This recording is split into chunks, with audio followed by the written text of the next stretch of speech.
There's a moment, just before something monumental happens, when everything in the universe feels wrong. Not in a way that suggests chaos, but in a way that reminds you that order is a human invention. It's like watching the edge of a wave stall before crashing down, when the ocean pauses to reconsider its own existence. That's how it felt for me when I first saw the Galactic Zoo. It wasn't the scale that took my breath away, though I had never seen anything so vast. It wasn't even the sheer diversity of life, creatures from planets I couldn't pronounce or imagine. No, it was something deeper, more primal. As I stood in that docking bay, staring out at the intricate maze of habitats stretching beyond the horizon, something gnawed at the back of my mind. Something ancient. Something I couldn't name. I wasn't supposed to be here. I knew that much. Humanity wasn't ready for this, even if Earth's Council had convinced themselves otherwise. When they asked me to oversee the transport of Earth's wildlife, I thought it was an honor. The culmination of a lifetime spent studying animals, dissecting the thin line between predator and prey, survival and dominance. But standing there, on the threshold of this alien zoo, I knew something was terribly wrong. The hairs on the back of my neck stood up, as if the universe was trying to whisper a warning in a language I couldn't understand. The alien officials greeted me with rehearsed pleasantries. They wore expressions that resembled smiles, though I wasn't sure if their species understood the concept. They gestured toward the massive holographic screens that displayed Earth's wildlife, already transported and housed in environments mimicking their natural habitats. Lions prowled through digital savannas, tigers stalked through holographic jungles, and wolves hunted across synthetic tundras. All perfectly contained, all perfectly observed.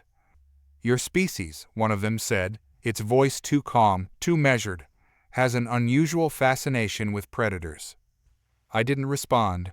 I was still trying to process the overwhelming sense of dread, the way the air felt heavier here, like it was pressing down on my lungs. "Of all the species in the galaxy," the alien continued, "your world's balance of life is curious, dangerous, yet somehow controlled. We've never seen anything like it. The apex creatures of your planet have such raw power, yet your civilization thrives." It struck me then, these beings, with their incomprehensible technology, didn't understand Earth's predators. They had no frame of reference. For them, power was either absolute or it was irrelevant. The concept of an ecosystem, of balance through violence, was foreign to them. "Predators don't dominate," I finally said, my voice feeling too small in the vastness of the zoo. "They survive. There's a difference." The alien regarded me for a moment, as if trying to comprehend the meaning behind my words. It didn't respond, simply gestured toward the interior of the zoo, indicating that I should follow. We walked in silence through corridors that shifted and morphed, as if the structure itself was alive, adapting to the needs of its inhabitants. The habitats we passed were extraordinary, each one a miniature world, tailored to its species. Alien creatures prowled, flew, swam in environments that mirrored their home planets with astonishing precision. And yet, as we moved deeper into the zoo, that feeling in my chest grew tighter. This wasn't a place of wonder. It was a prison. We reached the section designated for Earth's animals. It was a sprawling complex, filled with familiar creatures from every corner of the globe. But something was wrong. I could sense it even before I saw it. The animals weren't behaving as they should. The lions were too still, their eyes flicking around nervously, as if they were waiting for something. The tigers paced endlessly, their muscles tense, their movements too mechanical. Even the wolves, animals I had studied my entire life, looked confused. There was no rhythm to their movements, no sense of purpose. They were wild things trapped in a world that didn't understand them. "Something's wrong," I muttered, mostly to myself. The alien stopped beside me, its expression unreadable. "They are safe. Their environments are meticulously crafted to replicate Earth's ecosystems. They have everything they need to survive." I shook my head. Survival isn't just about having food and shelter.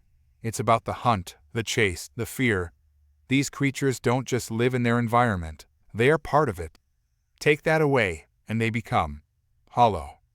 The alien's gaze lingered on me for a moment, then shifted back to the habitats. "Your species is strange, Dr. Reynolds. You speak as though you are one with these creatures, yet you are the most dangerous predator of all." I didn't argue. I couldn't. Humanity had long since distanced itself from the wild, but that didn't mean we weren't still part of it. Somewhere, deep inside, we carried the same instincts, the same need for control, and it terrified me that these beings, with their clinical understanding of life, couldn't see that. As we continued through the zoo, I found myself increasingly unsettled. The habitats were perfect, down to the last detail, yet the animals were wrong. They weren't thriving. They were merely existing. And that was a kind of death all its own. We reached the enclosure housing the tigers, and my heart sank. There were 3 of them, all pacing in perfect unison, their eyes locked on the invisible barriers that kept them confined. These weren't animals anymore. They were caged things, stripped of their purpose. "They're restless," I said, more to myself than to the alien beside me. "They are safe," the alien repeated, as if that was the only thing that mattered. I stepped closer to the barrier, watching the tigers with a mixture of awe and sadness. These were creatures that had once ruled their domains, feared by everything that shared their territory. But here, in this sterile, artificial world, they were nothing more than shadows of their former selves. One of the tigers stopped its pacing and looked directly at me. For a moment, I could have sworn there was something in its eyes, something more than instinct, more than hunger. It was as if it recognized me, as if it understood, on some level, the prison we were both in. "They're not safe," I said softly, barely loud enough for the alien to hear. "They're trapped." The alien said nothing, its gaze fixed on the enclosure, but I could feel the tension in the air, the unspoken understanding that this place, for all its wonders, was a mistake. As we turned to leave, the alien's voice cut through the silence. "We have never encountered creatures like yours before. They are unsettling." I stopped and looked back at the tigers, their eyes following my every move. Maybe that's because they weren't meant to be contained. The alien didn't respond. It didn't need to. The truth hung heavy between us, unspoken but undeniable. As we left the enclosure, I couldn't shake the feeling that this place, this zoo, wasn't just a collection of life. It was something far more dangerous. It was a mirror, reflecting not just the creatures it held, but the beings who had built it. And in that reflection, I saw something that terrified me more than any predator ever could. We had thought ourselves advanced, evolved beyond the need for such primal things. But standing there, surrounded by these silent, restless creatures, I realized we hadn't changed at all. We were still animals. We were still hunting. Only now, we were hunting ourselves. The walk back from the tiger enclosure felt heavier than the journey there. I could still feel the weight of their eyes on me, the silent accusation hanging between us like a low fog. They weren't animals anymore, not in the way they should have been. They were something else now, trapped, aware, and waiting for something none of us could fully comprehend. As we moved through the hallways of the zoo, I found my thoughts pulling in every direction. What had I gotten myself into? This was supposed to be an honor, a new frontier of understanding, they'd said. But here, surrounded by life that was nothing more than a reflection of what it had once been, I wasn't so sure anymore. "Your creatures." Commander Jarak's voice interrupted my thoughts. His tone was contemplative, laced with curiosity rather than reproach. "They don't behave like the other species we've collected." I glanced at him, his tall, sinewy form cutting an imposing figure against the sterile backdrop of the zoo. His eyes, if they could be called that, were fixated on the data pad he carried, filled with endless streams of information about Earth's wildlife. "They're not like the other species," I replied. My voice was steadier than I felt. "Predators like ours, they don't fit into neat categories." Jarak didn't respond immediately, his elongated fingers tapping on the screen, searching for something he couldn't quite grasp. The idea of a creature that hunts for survival, not out of instinct but out of necessity, it is strange to us. The statement hung in the air, and I couldn't help but feel the depth of what he was saying. Most advanced civilizations, including Jarak's, had long abandoned the concept of survival through violence. They had evolved beyond the need for such primal behavior. But Earth hadn't. Not fully, anyway. That's the thing, I said after a beat of silence. They don't just hunt to survive. They thrive on it. It's not about killing for food. It's about control, dominance, maintaining balance. The hunt is part of who they are, part of the world they come from. Jarak's gaze flicked to me, and for a moment, I saw a glimmer of something, curiosity, maybe even doubt. But they don't need to hunt here, he countered. We provide everything they need. Their habitats are perfect replicas of Earth's ecosystems. They are safe. I shook my head. That word again. Safe. These aliens had built an entire galaxy-spanning zoo, and they still didn't understand the most fundamental thing about the creatures they had collected. Safety wasn't enough. Not for these animals, maybe not for any of us. Safe isn't the same as alive, I said, my voice barely above a whisper. You can't strip them of their purpose and expect them to just exist. Jarak stopped in his tracks, his gaze turning hard, as if trying to drill into me for answers he couldn't find in his data pad. And yet, your species has done exactly that for generations. You cage these animals, you observe them, you control them. How are we any different? It wasn't a question I had an easy answer for. My jaw clenched. I could feel Jarak's cold, unblinking eyes on me, waiting for me to justify the human practice of caging and observing the very creatures that once roamed freely. The truth was, he wasn't wrong. Humans had been doing this for centuries, creating sanctuaries and zoos in the name of science, preservation, and sometimes mere spectacle. But what was the difference between us and them? I don't know, I admitted after a long pause, feeling the weight of my own words. Maybe we're not different. Maybe we've been doing this for so long we've forgotten why. Jarak tilted his head, and for the first time, I caught a glimpse of something close to empathy in his alien features. Then why resist this? We've done the same thing, just on a grander scale. I took a deep breath, my thoughts racing, searching for a way to explain something so deeply rooted in human experience that even I had never fully understood it until now. It's not about size, or even intention. It's about control. When you take away their ability to hunt, to survive on their own terms, you take away what makes them, them. Jarak considered this, his dark eyes narrowing slightly. We provide them with food, shelter, space to roam. Why is that not enough? Because they don't want it to be given to them, I said, frustration creeping into my voice. They want to earn it. It's instinct. When you take that away, you strip them of what defines them.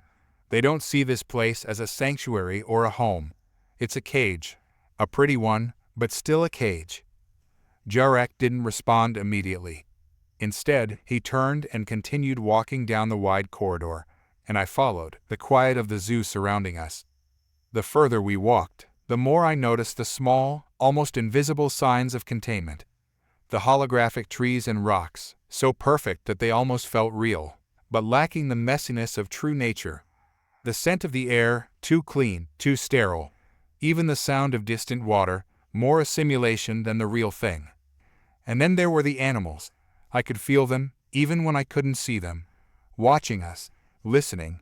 A presence, a constant awareness of something just beyond the boundaries of the visible enclosures. It was eerie, unsettling, and yet familiar. You speak of them as if they're sentient, Jarak finally said, breaking the silence. As if they have a choice in their actions. But they do not. They are ruled by instinct, not reason.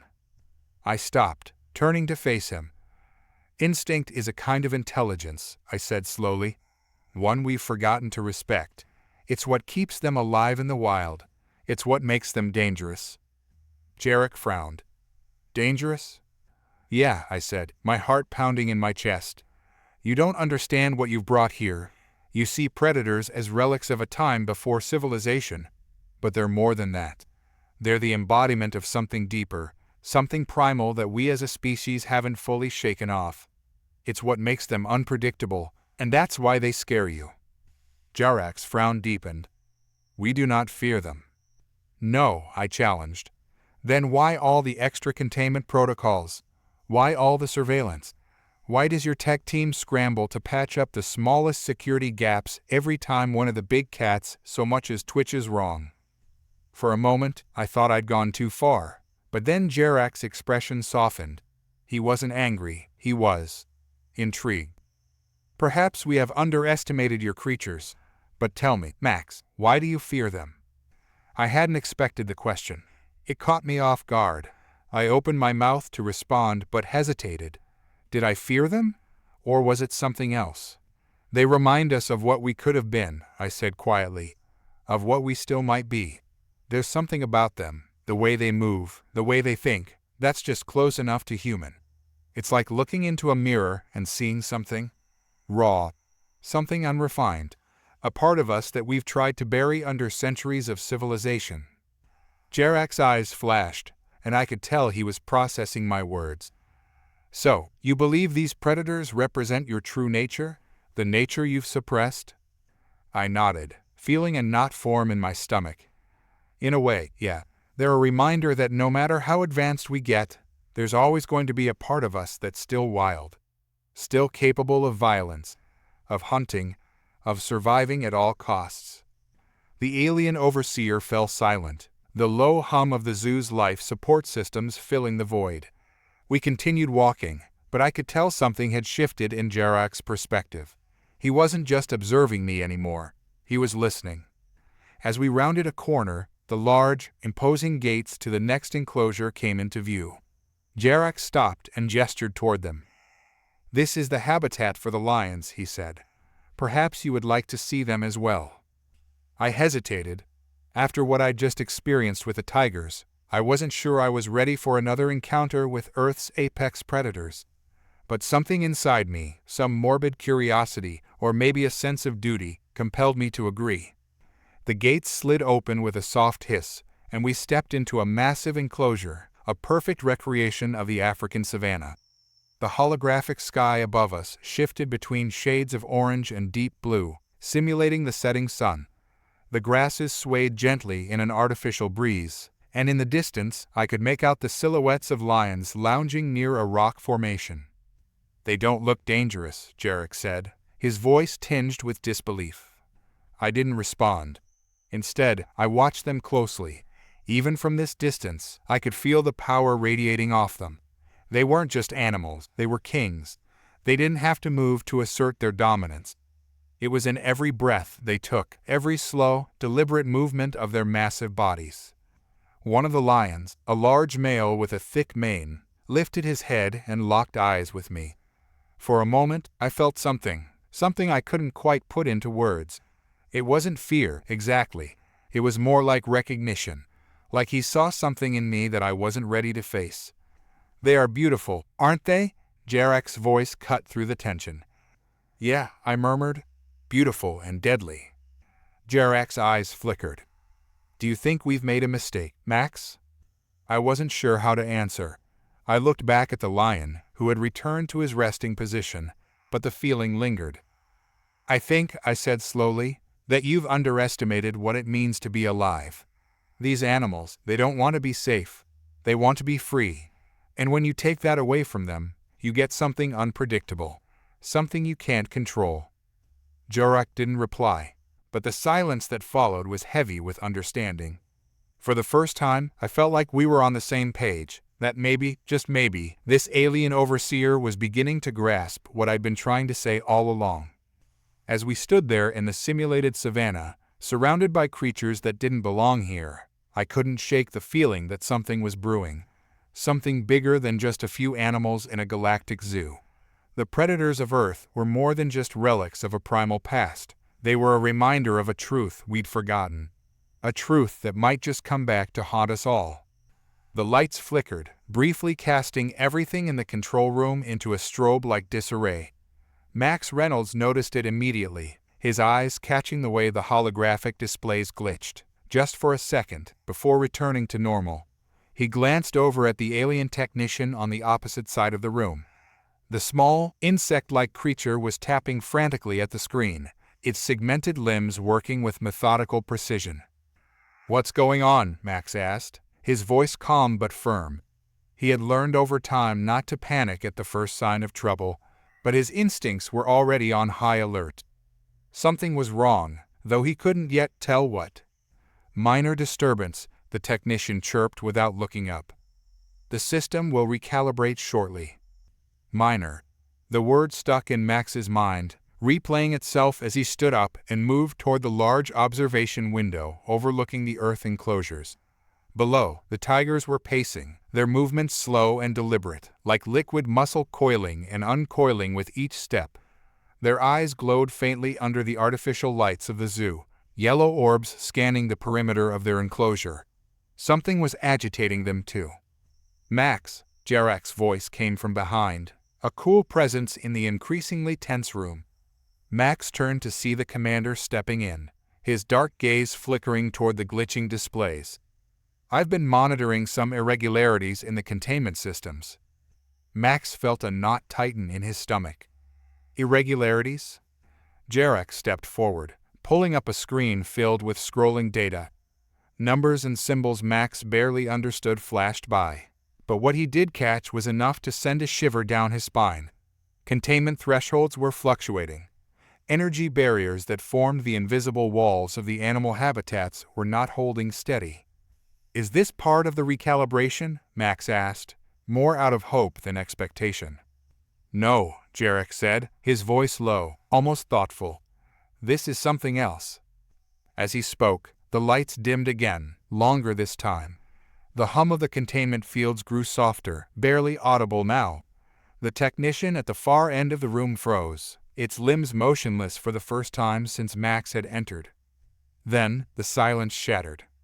A sharp, high-pitched screech echoed through the corridors outside, followed by a guttural roar that Max recognized instantly. He had heard it before, in documentaries and research expeditions. A sound born in the wild, one that had no place inside a controlled environment like this. It was a tiger's roar. Max felt his heart kick into a higher gear. He didn't need confirmation. He knew what that sound meant. Something had broken free. Before he could speak, alarms blared, filling the room with red, flashing lights. The technician scrambled to regain control of the systems, its limbs moving with frantic urgency now. Jarek swiped at his own console, his normally composed expression slipping into something closer to concern. "Multiple enclosures have failed," Jarek said, not bothering to mask the seriousness of the situation. "Earth predators are loose." Max didn't wait to hear more. He bolted from the control room, Jarek right behind him. They entered the hallway just as a team of armed zoo guards sprinted past, their weapons humming with energy as they prepared for a confrontation. The corridors were vast, lined with smooth, metallic walls and illuminated by sterile, blue lights that felt far too cold for what was about to unfold. Max's mind raced as he tried to calculate just how bad things could get. Tigers, lions, wolves, apex predators that had evolved over millions of years to survive in some of the harshest environments on Earth. And now they were loose in a place that wasn't built to contain them. They turned a corner, nearly colliding with a group of alien staff huddled in a state of fear. Their wide, multifaceted eyes blinked rapidly, their slender bodies twitching with anxiety. Max ignored them, pushing forward toward the sound of another roar, closer this time. "We need to get to the containment control station," Jarek said, his voice sharp and authoritative. "If we can re-establish the energy fields." A loud crash interrupted him. The metallic clang of something heavy hitting the ground reverberated through the corridor. Max froze for a split second, his eyes scanning ahead. A few meters down, one of the heavy steel doors that led to the enclosures lay crumpled on the ground, twisted out of shape. It was then that Max saw the shape emerging from the shadows. The tiger stepped into the hallway, its massive form moving with predatory grace. Its fur, a deep orange with black stripes, stood out starkly against the sterile, polished floors. Its eyes, those yellow orbs of pure focus, locked onto Max. For a moment, neither of them moved. Max could feel every muscle in his body tensing, a primal instinct kicking in that told him to run, to get as far away from this creature as possible. But he knew better. Running would only trigger the predator's chase reflex. And right now, the last thing he wanted was for the tiger to think he was prey. Jarek's hand moved to his weapon, a sleek, alien device designed to incapacitate, not kill. But Max raised his hand, signaling for him to stop. "No sudden movements," Max whispered, his voice barely audible. "It's not hunting. Not yet." The tiger's ears twitched, its nostrils flaring as it picked up the scent of fear in the air. Slowly, it began to prowl forward, each step deliberate, calculated. It was testing them, gauging whether or not they were a threat. Max's pulse hammered in his ears, but he forced himself to remain still, his eyes locked with the predators. Jarek glanced at him, confusion written across his face. "We need to stop it," he hissed, but Max shook his head. "Wait," Max said. "If we provoke it now, we're dead. Let me try something." Max took a slow, steady breath, his mind racing as he tried to remember everything he knew about tiger behavior. It was a risk, but in this situation, any move could be the wrong one. Keeping his hands at his sides, Max slowly took a step forward. The tiger paused, its eyes narrowing as it watched him intently. Max took another step, his heart pounding so hard he could feel it in his throat. He knew the tiger could sense his fear. Its senses were far sharper than any human's, but it wasn't acting on it. Not yet. "Easy," Max murmured under his breath, his voice barely audible. He wasn't talking to the tiger as much as he was reminding himself to stay calm. "You don't want to do this."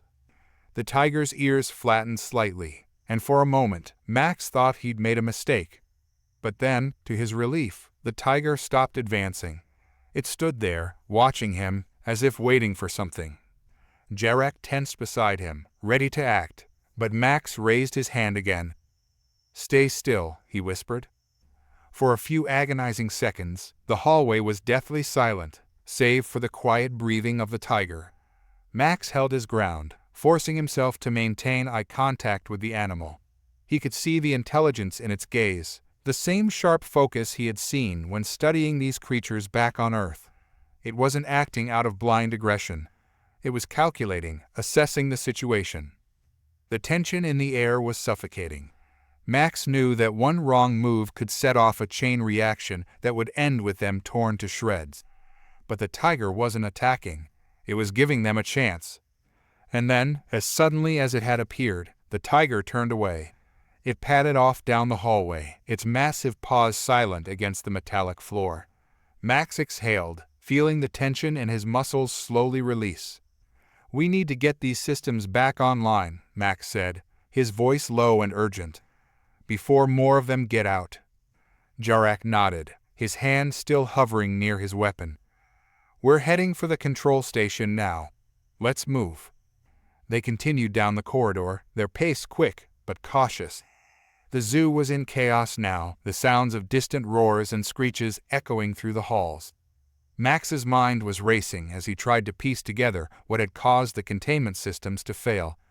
But more pressing than that was the question of how they were going to fix it before the situation spiraled completely out of control.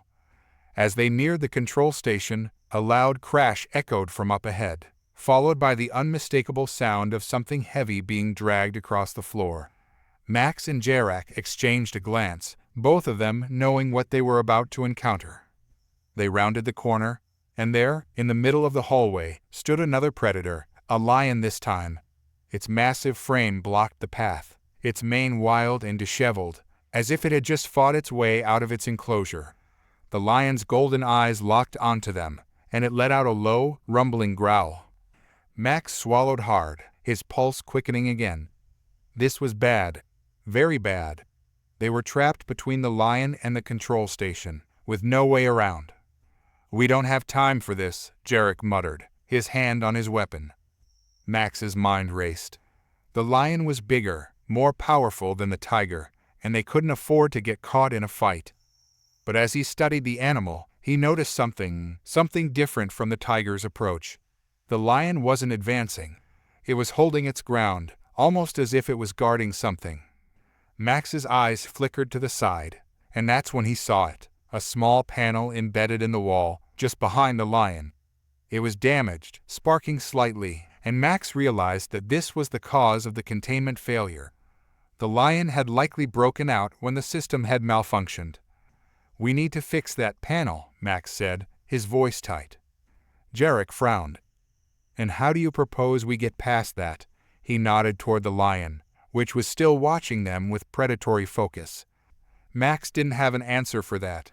At least, not one that would get them out of this without risking their lives. "Stay behind me," Max said, his voice grim as he began to move forward again. "I'll handle this." Every step felt like it could be his last, but Max kept moving, his eyes never leaving the lions. His mind was racing, trying to find a way to defuse the situation before it exploded into violence. The lion let out another growl, louder this time, as Max drew closer. Max stood at the edge of the enclosure, staring into the tiger's eyes. It was different this time. There was no panic, no immediate fear that the animal would strike. The tiger sat on its haunches, muscles coiled and ready, but it didn't move. Its gaze was steady, a slow burning fire that seemed to bore into Max's mind. The alarm still echoed faintly through the halls of the Galactic Zoo, the remnants of chaos lingering. But here, just inches from one of Earth's deadliest predators, there was an unnerving stillness. For a moment, everything else seemed to fade. Max felt the familiar walls of logic and reason that he'd relied on throughout his life begin to crumble. What was he seeing in those eyes? It wasn't just an animal, not just a dangerous creature. There was something deeper, something he'd never truly considered. The tiger didn't blink, didn't flinch.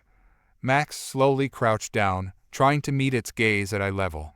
He kept his movements calm, measured, the way he would with a fellow human in a delicate conversation. But this wasn't just about physical posture, it was about intention. He wasn't trying to dominate, nor was he trying to retreat. He was simply being present, fully aware of the creature in front of him, and aware of what it might mean. The tiger exhaled through its nose, a low sound that sent a shiver through Max. Its ears flicked back for a moment, then forward again. There was no aggression, no fear, only an intense curiosity that matched Max's own. Max's thoughts wandered back to the discussions he'd had with Jarek earlier. The alien overseer had been quick to judge, quick to define these creatures by their danger, by their potential to kill.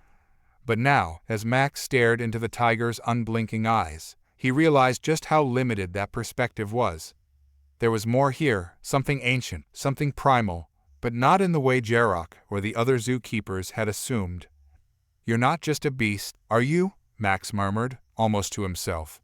The words weren't meant to be heard by anyone, not even the tiger, but they echoed in the stillness. He thought about Earth, about the world he had come from, and how it had shaped both humans and animals alike. The tiger was a product of millions of years of evolution, a finely tuned machine of survival. But what did that even mean, survival? Was it simply a matter of living another day, or was there something more? Max had spent his entire career studying animals, understanding their behaviors, their habits, their ecological roles. But now, here, facing this tiger in a place far removed from Earth, he felt the boundaries of his knowledge begin to blur. The tiger blinked once. It was a slow, deliberate motion, and it sent a ripple through Max's thoughts. Could it be that this creature, often dismissed as nothing more than a predator, had its own awareness, its own understanding of its situation? Here, in the sterile confines of the Galactic Zoo, the tiger had been reduced to an exhibit, a specimen to be observed and studied. But in this moment, Max saw the spark of something more. Suddenly, a voice cut through his thoughts. "What are you doing?" Jarek's tone was sharp, tinged with disbelief. Max didn't turn around. "I'm trying to understand," he replied simply. Jarek stepped forward, the sound of his boots echoing against the cold metallic floor. "Understand? This is a tiger, Max. A predator. You've seen what they're capable of. You've seen what they did when the systems failed." Max finally stood up and turned to face Jarek. "Yes, I've seen what they're capable of. But have you?" Jarek frowned, clearly confused. "What do you mean? These creatures are dangerous. They are unpredictable, violent. We barely managed to contain the situation earlier. You saw the damage, the deaths, and you want to talk about understanding. Max shook his head. I'm not denying that they're dangerous, Jarak, but that's not the whole picture. He gestured toward the tiger, who was still watching them, its muscles relaxed, but its attention focused. Look at it. Really look at it. It's not attacking.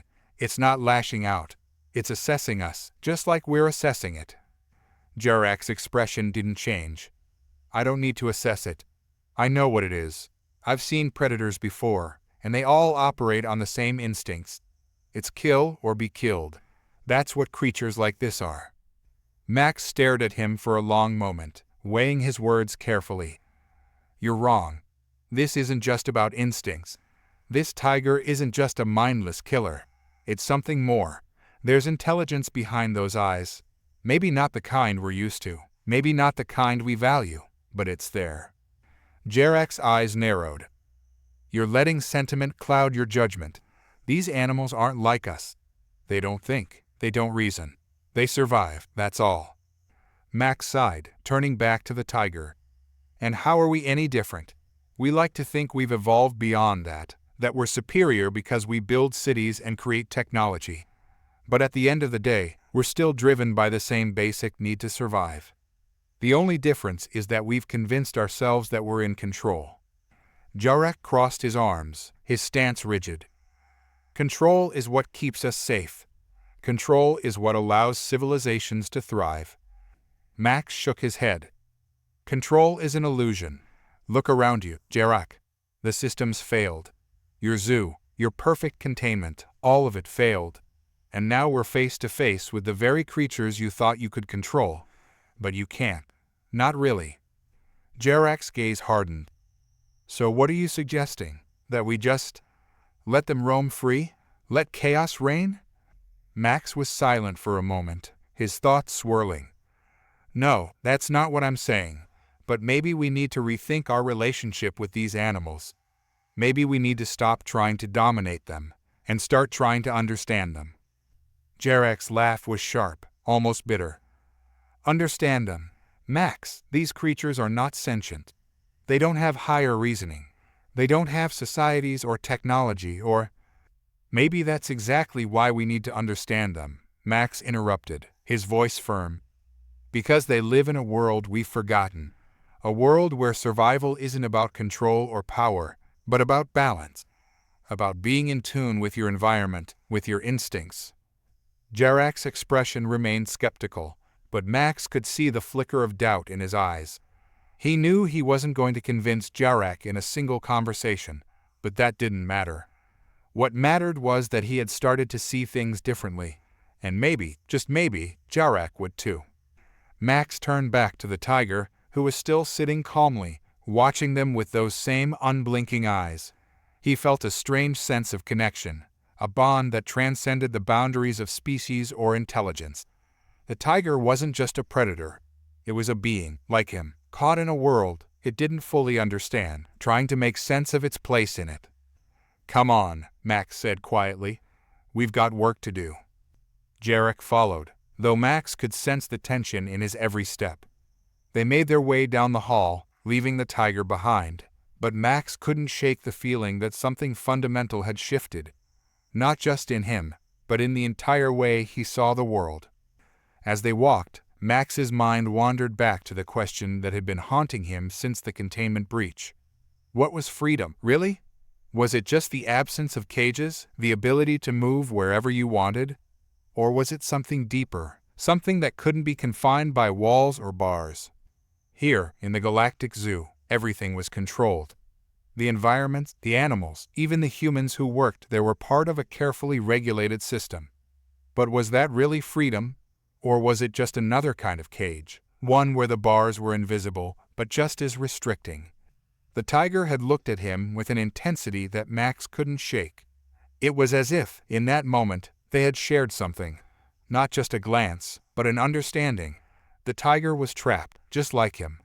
Trapped by expectations, by roles that had been assigned to them. And for the first time, Max wondered if the tiger longed for freedom the same way he did. Freedom wasn't about survival. It wasn't about control. It was about understanding your place in the world and being at peace with it. And maybe that was something the tiger knew better than any of them. As they approached the control room, Max felt a strange sense of clarity wash over him. The chaos of the day, the failed systems, the escape of the predators, it all seemed to fade into the background. What mattered now was understanding, not just of the animals, but of himself, of humanity's place in the universe. Jarak opened the door to the control room, but Max hesitated before stepping inside. He turned to Jarak, his expression serious. "We've spent so much time trying to control everything around us," Max said quietly. "Maybe it's time we start listening instead." Jarak didn't respond, but the look in his eyes told Max that, at least for now, the conversation wasn't over. Max stepped into the control room, ready to face whatever came next. The tiger's gaze lingered in his mind, a reminder of the complex web of life that connected them all. In that moment, Max understood something profound. Understanding was the first step to true freedom, and perhaps that was the key to unlocking not just the mysteries of the Galactic Zoo, but the mysteries of existence itself. The hum of the zoo's machinery surrounded him, but inside, he felt the stirrings of a new purpose. What if the chaos wasn't an end, but a beginning? What if it was an opportunity to bridge the divide between species, to foster a connection that transcended fear? The thoughts raced through his mind as he prepared to face the next challenge, knowing that every moment would shape not just the outcome of their situation, but the very nature of how they interacted with the universe around them. As he began to examine the control panels, running his fingers over the cool surfaces, he resolved to delve deeper into the relationship between humans and animals, to unravel the layers of misunderstanding that had plagued them for far too long. With the chaos of the zoo still fresh in his mind, he knew they were on the brink of something transformative. The question remained, could they embrace that potential, or would fear continue to dictate their actions? With renewed determination, Max knew he had to find the answers, not just for himself, but for the creatures who had become unwitting symbols of a battle between nature and control. And deep within, he felt the connection growing, a bond that would ultimately define their paths moving forward. Max stepped into the control room, ready to face whatever came next. The tiger's gaze lingered in his mind, a constant reminder of something unresolved, something deeper than just the chaos of the failed systems. It was as though he had caught a glimpse of something more profound, more ancient, within the creature. The usual hum of the control room's machinery filled the space around him, but it barely registered. His thoughts were fixed on the wild intelligence he'd seen in the tiger's eyes, an intelligence that went beyond mere survival. Jarak, standing by the main console, was already working to assess the damage from the system failure. His hands moved methodically over the controls, his face set in a tense frown. Max could sense his impatience, the underlying frustration that simmered beneath his alien colleague's outward composure. Jarak saw the world in clear categories: danger, safety, control, chaos. But Max had begun to question those categories entirely. "Systems are stabilizing," Jarak said without looking up. "But the containment grids for Earth's animals are still down. We'll need manual intervention to secure them." Max didn't respond immediately. He walked to the large screen on the wall, which showed a live feed of the zoo's various habitats. The camera zoomed in on the tiger's enclosure, now empty. The other Earth predators, lions, wolves, even a few bears, had already scattered across the artificial terrain that mimicked Earth's forests. Max's eyes traced the movements of the animals, but his mind was still locked on the tiger. "I don't think it's about containment anymore," Max said quietly, more to himself than to Jarak. Jarak glanced up from the console, his expression sharp. "What do you mean? These creatures are dangerous, Max. You've seen what they can do. We need to contain them before this situation gets worse." Max shook his head. "You're still thinking of them as simple predators, but it's not that straightforward. There's more going on here than just danger. These animals, these creatures, they don't fit into the neat categories we've tried to force them into." Jarak's eyes narrowed, his alien features hardening. "You're letting your emotions cloud your judgment. They are predators. They are designed to kill, to hunt, to survive at all costs. That's their nature. Is it? Max turned to face him, his voice calm but insistent. Or is that just what we've been telling ourselves? Maybe they're not just operating on instinct. Maybe there's a level of understanding here that we haven't been willing to see. Jarak's frown deepened. You sound like you're trying to humanize them. They're animals, Max. They don't think like we do. They don't have the same reasoning abilities. That's why they're here in this zoo, so we can study them, observe their behaviors in a controlled environment. Max walked over to the console, standing beside Jarak as he stared at the live feeds of the Earth predators, now scattered across the zoo's corridors. But that's the problem, isn't it? We think we can control them. We think we can put them in enclosures and study them like specimens in a lab. But they're not just reacting to their environment. They're adapting to it. They're learning. Jarak shook his head, his posture stiff with frustration. Learning? You think these animals are evolving right here, in this zoo? Max didn't look away from the screen. I think they've been evolving all along, and we haven't been paying attention. For a moment, there was silence between them. Max could feel the tension in the room, the unspoken disagreement simmering between their perspectives. Jarak, always pragmatic, always focused on maintaining order and control.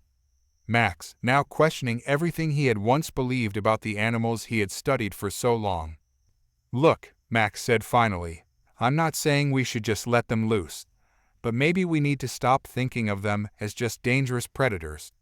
Maybe there's a way to coexist with them, to understand them on their terms instead of ours. Jarak scoffed, his voice tinged with skepticism. Coexist? You think we can coexist with creatures that view us as prey? Max sighed, running a hand through his hair. I don't know, but I think we have to try, because if we don't, we're just repeating the same mistakes we've always made. We think we can dominate nature, that we can control it. But nature always finds a way to remind us that we're not in charge.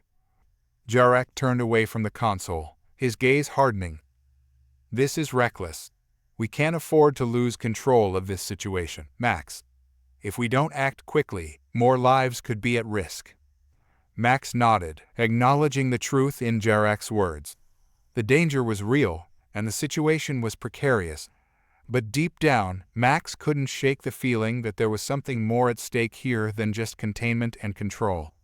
The tiger's gaze, the quiet intelligence he had sensed in the creature, lingered in his mind like an unsolved riddle. Jarak was already pulling up the zoo's security protocols, readying the containment teams for action. We'll need to tranquilize the predators, move them back to their enclosures manually. The systems are still offline, so we can't rely on automated containment. Max watched him work, the efficiency of his movements, the precision of his decisions. Jarak's entire worldview was built on maintaining order, on controlling the chaos that threatened to engulf them. But Max wasn't sure that was enough anymore. I'll help with the recapture, Max said finally. But I need to go into the field. I need to see these animals up close again. Jarak paused, his fingers hovering over the console. Are you sure that's wise? These predators are unpredictable, especially now that they're free. Max met his gaze, his voice steady. I'm sure. If we're going to understand what's happening, I need to be out there. Jarak hesitated for a moment, then nodded reluctantly. Fine, but take a team with you. We can't afford any more risks. Max didn't argue. He knew the risks all too well, but something told him that facing those risks was the only way to find the answers he was looking for. As Max prepared to leave the control room, Jarak called after him. Be careful, Max. These animals aren't like the ones back on Earth. They've been here too long. They've changed. Max stopped at the door, turning to look at Jarak. Maybe they have. But maybe that's exactly what we need to understand. He left the control room and made his way to the lower levels of the zoo, where the predators had escaped into the vast, simulated landscapes. The corridors were dimly lit, the emergency lights casting long shadows along the walls. Max's heart raced, but it wasn't fear that gripped him. It was a sense of anticipation, a feeling that he was on the edge of something monumental. He reached the entrance to the Earth exhibit, where the last of the zoo's staff had evacuated. The door slid open with a soft hiss, revealing the artificial forest beyond. Max stepped into the enclosure, the cool air brushing against his skin. He could hear the faint rustle of leaves, the distant sounds of predators moving through the trees. Somewhere out there, the tiger was waiting. The creature that had stared into his soul, that had forced him to confront everything he thought he knew about nature, about survival. Max took a deep breath and started walking into the forest. His steps were slow, deliberate, as he moved through the undergrowth. The trees towered above him, their leaves casting dappled shadows on the ground. The simulated environment was almost perfect, a replica of Earth's wild spaces, but there was an underlying tension here, a sense that the boundaries between the zoo and the wild had blurred. He could feel the animals around him, watching from the shadows. The wolves, the lions, the bear, all of them moving through the forest, their senses heightened by the sudden freedom. But Max wasn't looking for them. He was looking for the tiger. It didn't take long for the tiger to find him. Max stopped in his tracks as the enormous predator emerged from the shadows, its eyes locking onto his. There was no sound, no warning, just the quiet presence of the animal, as though it had materialized out of the very air around him. They stood there, man and tiger, staring at each other in the artificial forest. Max's heart pounded in his chest, but he didn't move. He didn't need to. The tiger wasn't attacking. It was watching, waiting, just as it had before. Max slowly knelt down, lowering himself to the tiger's eye level. He kept his gaze steady, his movements calm. He wasn't afraid. Not anymore. The tiger's eyes glowed in the dim light, filled with a quiet intelligence that Max couldn't deny. This wasn't just an animal. It was something more, something ancient and powerful, something that understood far more than they had ever given it credit for. Max exhaled slowly, his voice barely a whisper. "I see you." The tiger didn't respond, of course, but Max could feel the connection between them, a wordless understanding that transcended species, transcended logic. In that moment, Max knew that they were both part of something far greater than this zoo, this artificial forest. They were part of the same world, the same existence, bound by the same instincts, the same need for freedom. The tiger blinked once, slowly, and then turned, disappearing back into the shadows as silently as it had come. Max remained kneeling in the forest, his mind racing with thoughts he couldn't yet fully comprehend.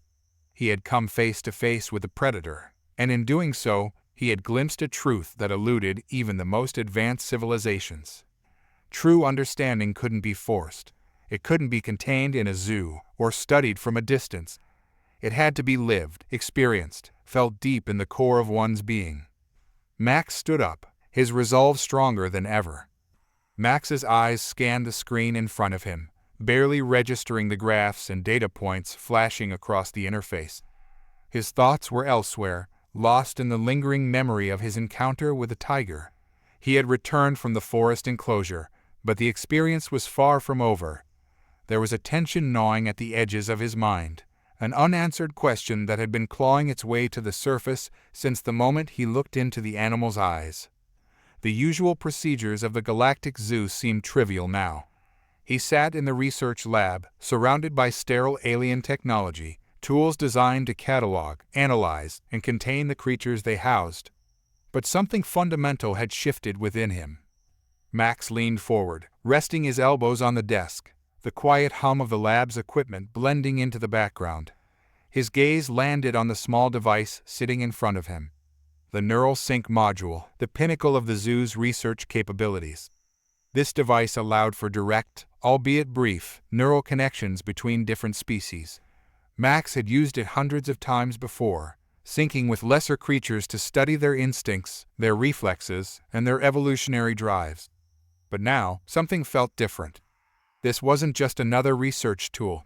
This was a key to understanding something far deeper than survival. He inhaled sharply, feeling the weight of his decision settle over him. There was no going back from this. The tiger's face flashed in his mind, its eyes holding something ancient and incomprehensible, something that seemed to challenge the very core of everything he had been trained to believe. Jarek's voice echoed in his head. "You're letting your emotions cloud your judgment. They are predators.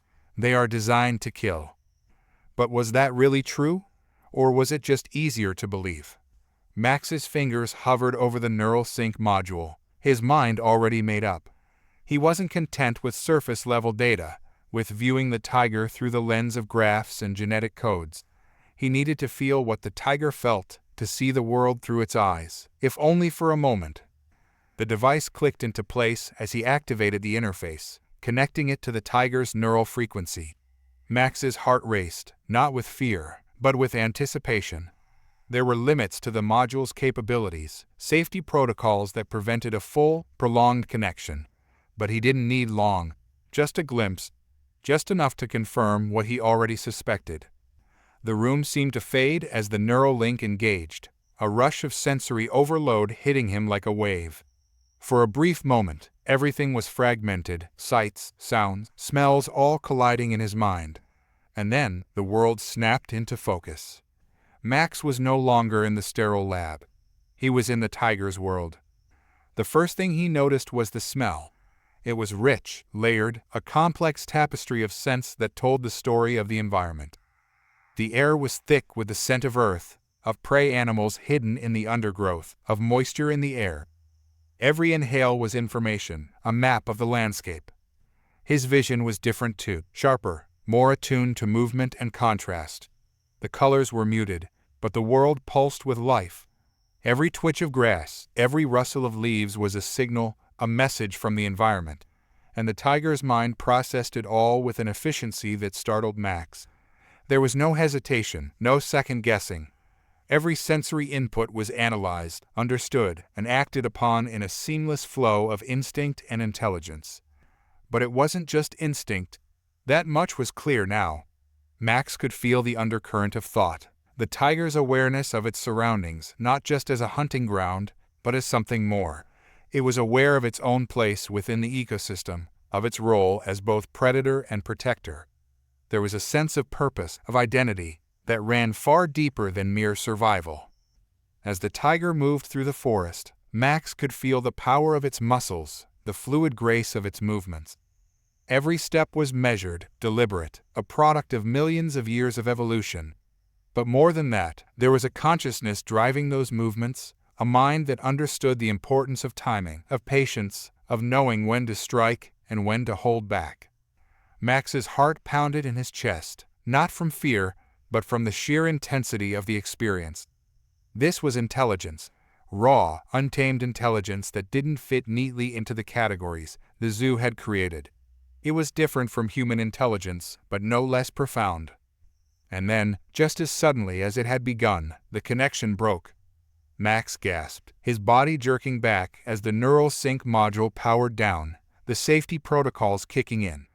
He blinked, disoriented, the sterile lab coming back into focus around him.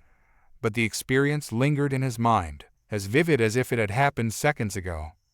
He sat there for a long moment, his thoughts racing. The tiger wasn't just a predator. It was something more, something that transcended the labels they had placed on it. And if that was true for the tiger, then what did that mean for the other creatures in the zoo? The door to the lab slid open, and Jarek entered, his usual composed demeanor in place. He glanced at the neural sync module, then at Max, his expression unreadable. "You use the sync device," Jarek said, his voice flat. It wasn't a question. Max nodded, still processing what he had experienced. "I had to." Jarek crossed the room, standing beside Max as he looked down at the module. "And? Did it change anything?" Max looked up at him, his eyes searching Jarek's face for any sign of understanding. "It's not what we thought. The tiger, it's not just acting on instinct. There's something else, something deeper. It's aware, Jarek, it's thinking." Jarek's brow furrowed, skepticism flashing across his features. "Thinking? It's an animal, Max. It's evolved to survive, to hunt. That doesn't mean it's capable of higher reasoning." Max shook his head, frustration bubbling to the surface. "You didn't feel it. You didn't see what I saw. It's not just about survival. There's a consciousness there, an awareness that goes beyond instinct. Jarak's expression hardened, his tone becoming more clipped. We've studied these creatures for years. They are dangerous because they are efficient killers, not because they possess some hidden intelligence. Don't let one experience cloud your judgment. Max stood, his body tense with the weight of what he had just experienced. It's not just one experience, Jarak. Everything we've done here has been about control, about putting these animals in boxes and trying to understand them through data and observation. But we've missed the bigger picture. We've underestimated them. Jarak's eyes narrowed. You're letting your emotions interfere with your work, Max. These creatures are not like us. They don't think like us. Max stared at him, a realization dawning on him. Maybe that's the problem. We've been trying to understand them through our own lens, through our own biases. But they're not like us, and that's exactly why we need to stop treating them like problems to be solved. Jarak was silent for a moment, his gaze fixed on Max. Then he spoke, his voice cold and measured. You're walking a dangerous line, Max. You're starting to sound more like an advocate for these creatures than a scientist. Max exhaled, the tension in his body not lessening. Maybe that's what we need to be. Maybe it's time we started advocating for them, instead of trying to control them. Jarak's jaw tightened, but he didn't respond. Instead, he turned and walked to the door, his posture stiff. Be careful, Max. You're letting your empathy blind you to the reality of this situation. As the door slid shut behind him, Max sank back into his chair, his mind still racing. Jarak's words echoed in his head, but they couldn't drown out the experience he had just lived through. The tiger's awareness, its intelligence, wasn't something that could be easily dismissed. He pulled up the data on the tiger, scrolling through the reports, the genetic analyses, the behavioral studies. Everything was so clinical, so detached. The zoo had cataloged every aspect of the animal's physicality, but nowhere in the data was the tiger's consciousness, its awareness, its sense of self. Max's thoughts shifted to the broader implications of what he had experienced. If the tiger possessed this level of intelligence, then what about the other species in the zoo? How many more creatures were being misunderstood, their intelligence reduced to mere survival mechanisms? He thought of the wolves, the lions, the primates, all of them viewed through the same lens of dominance and control. They were studied for what made them dangerous, for what made them unpredictable, but no one had bothered to ask what made them intelligent, what made them unique. As Max stared at the screen, a new thought began to take shape. The zoo was not just a place of containment, it was a place of misunderstanding.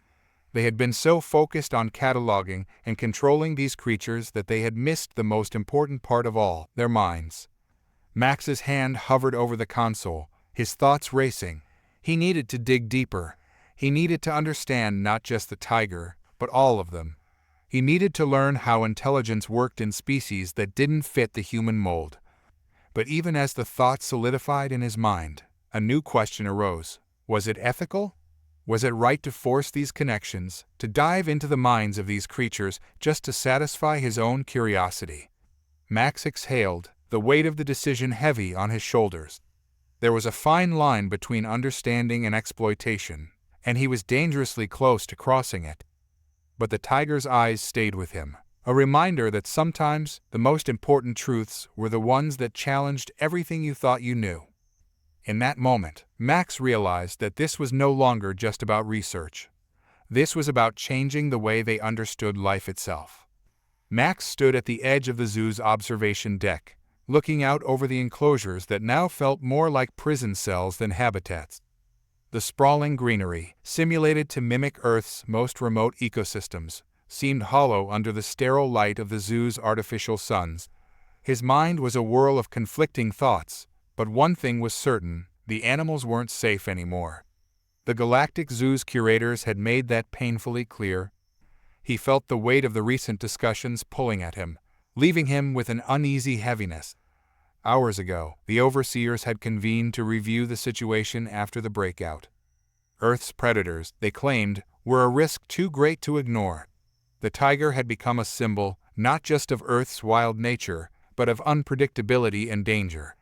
The idea that an animal from a small, seemingly primitive planet could cause such chaos had shaken the foundation of their assumptions. The curators, with their cold logic and risk-averse mindset, were leaning toward a decision that gnawed at Max's conscience: extermination.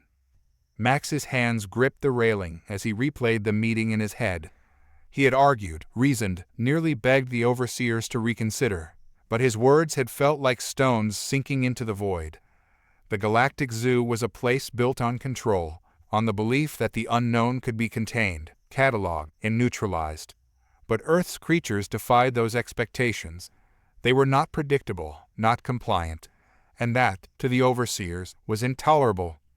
Max took a deep breath, pushing the memory aside as footsteps approached from behind.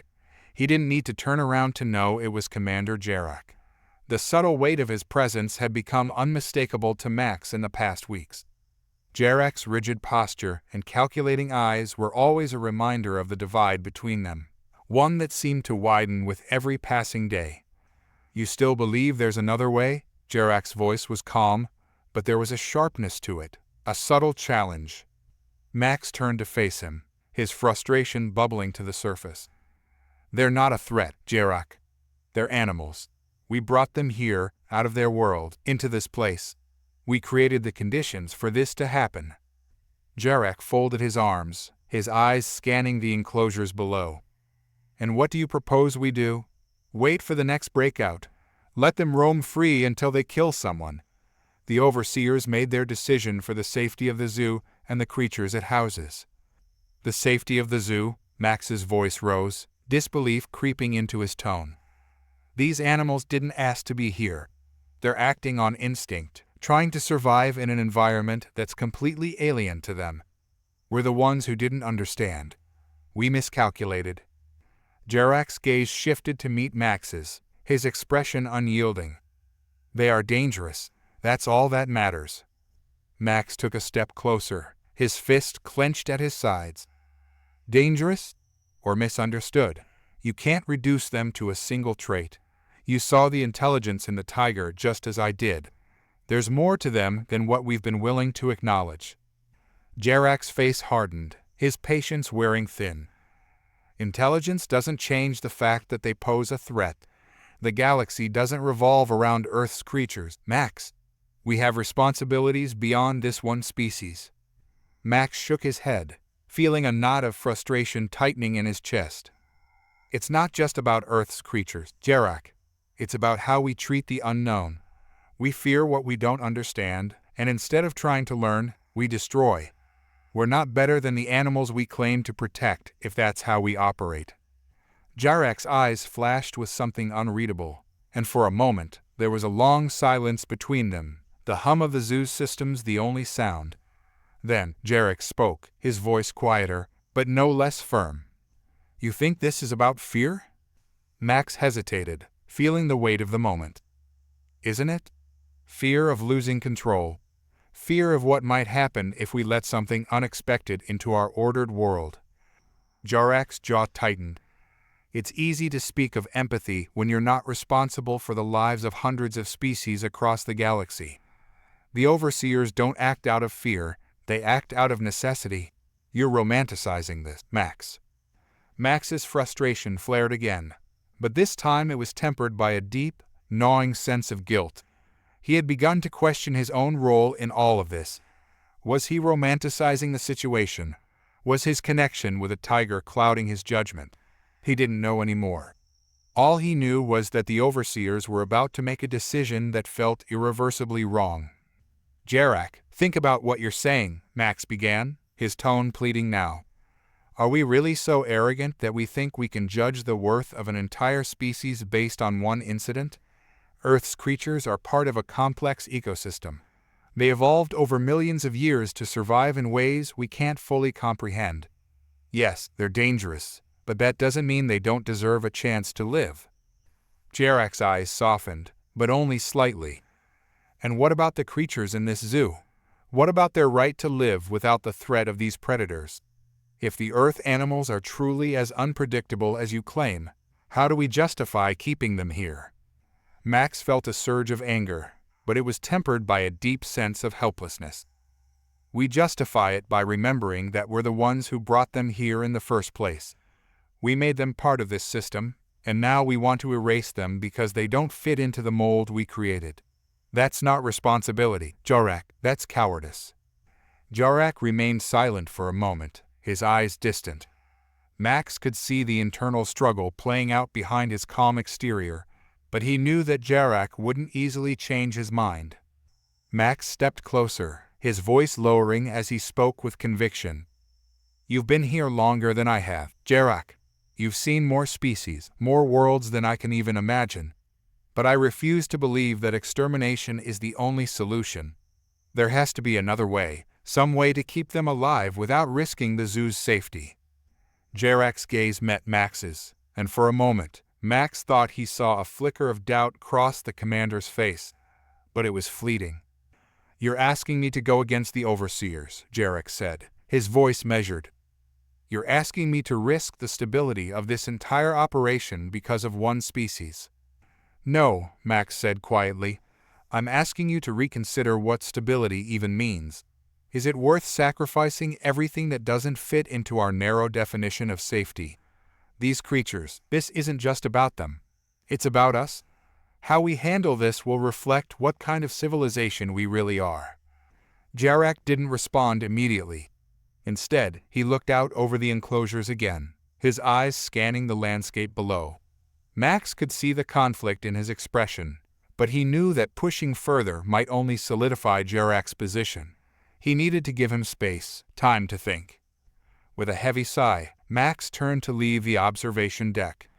His mind was racing with possibilities, with doubts, but one thing was clear: he couldn't sit idly by and watch the overseers make a decision he couldn't live with.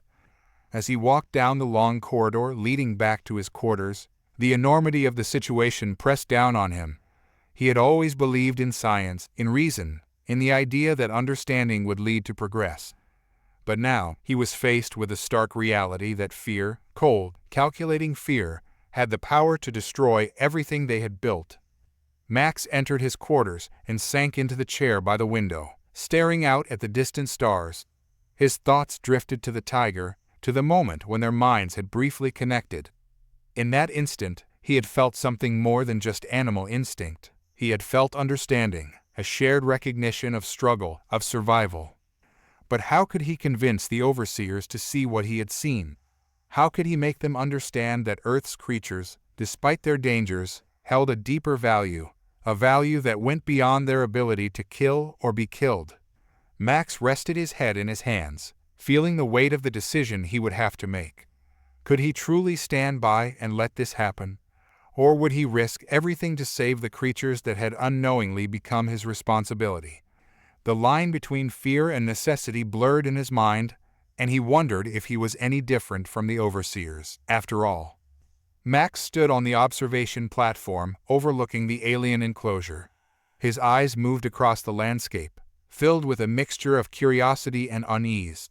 Below, strange creatures prowled, predators from distant planets, each more bizarre and terrifying than the last.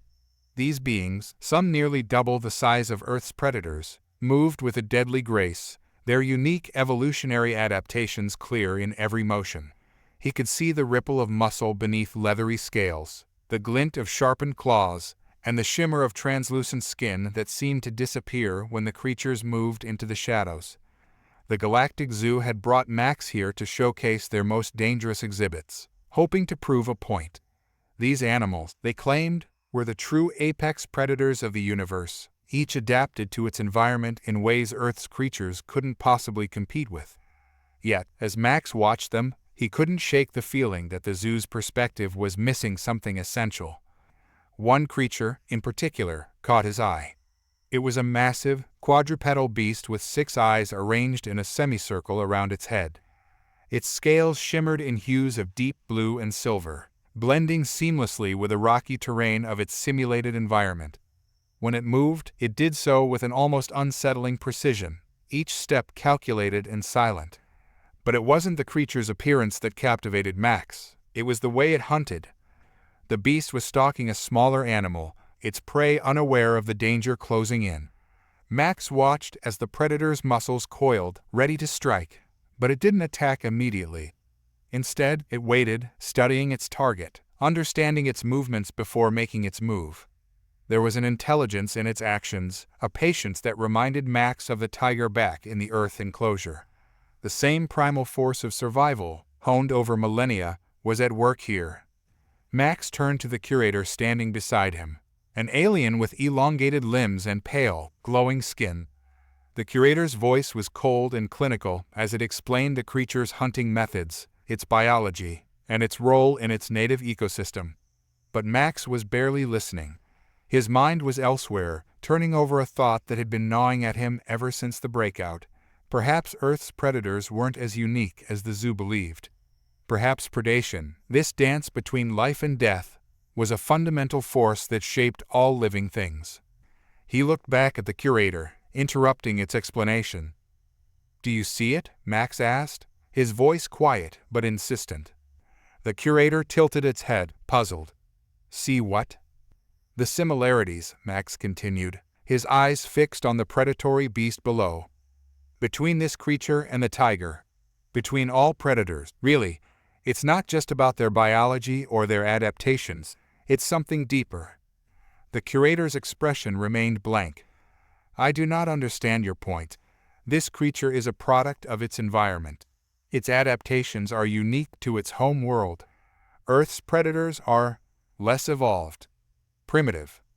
Max shook his head. "No, you're missing it. The behavior, the instincts. That's the connection. These animals, whether they come from Earth or some distant star system, they all share something fundamental. They all understand the same thing, survival." The curator's eyes narrowed slightly, as if processing Max's words. "Survival is the most basic instinct in all creatures. It is not unique to predators." "But it's more than that," Max pressed, his frustration growing. "It's not just about living. It's about how they live, how they adapt, how they learn to hunt, to outthink their prey. That requires intelligence, not just instinct." The curator glanced down at the predator, then back at Max. "Intelligence is a term you apply too loosely, human. What you describe is merely a biological function, an adaptation for survival. Intelligence implies a higher reasoning, the capacity for self-awareness, complex thought." Max's jaw tightened. He knew the curator was drawing on centuries of scientific classification, rigid definitions of intelligence that excluded anything without language or culture. But Max had felt it. He had seen the intelligence in the tiger's eyes, and now, watching this alien predator, he knew it was there too. These creatures were more than just instinct-driven machines. "I'm not sure the line between instinct and intelligence is as clear as you think," Max said quietly, turning back to the scene below. "Maybe intelligence is just another form of survival. Maybe it's not about reasoning or language, but about understanding your place in the world, knowing how to navigate it, how to adapt." The curator remained silent, its glowing eyes fixed on Max, but he could tell his words hadn't swayed it. The zoo saw these creatures as specimens, fascinating in their own way, but ultimately lesser forms of life compared to the galaxy's more advanced species. Max wasn't sure how to make them see the depth of what he was realizing. As the predator below made its final strike, bringing down its prey in a single, fluid motion, Max felt a strange sense of reverence. This creature, with its alien form and strange biology, was connected to Earth's predators in ways the zoo would never understand. They were part of the same web of life, shaped by the same forces of evolution and survival. Max left the observation platform with a growing sense of unease. The curators, and perhaps even Jarak, were focused on control, on keeping the zoo safe from any threat, on maintaining order.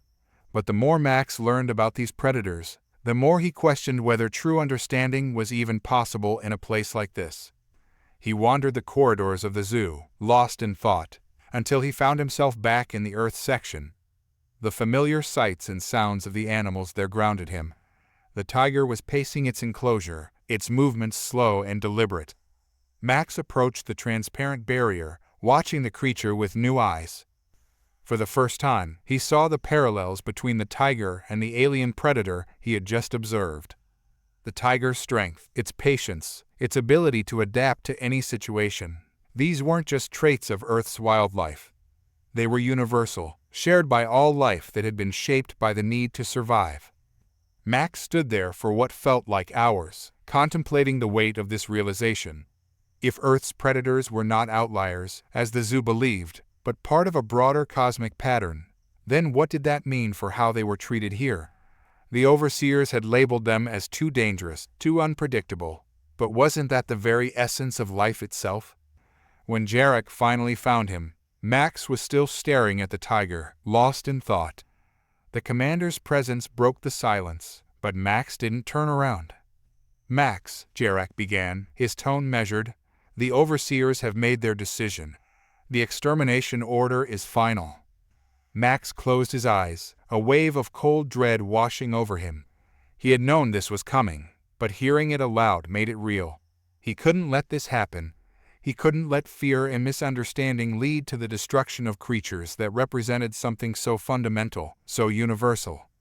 "There's still time," Max said, his voice low but firm. "You can stop this." Jarek was silent for a moment, his eyes following Max's gaze to the tiger. "You know I don't have that authority." "You have influence," Max insisted, turning to face him. "You can make them see reason. These animals aren't just a danger. They're a part of something bigger. If we destroy them, we're destroying a part of ourselves."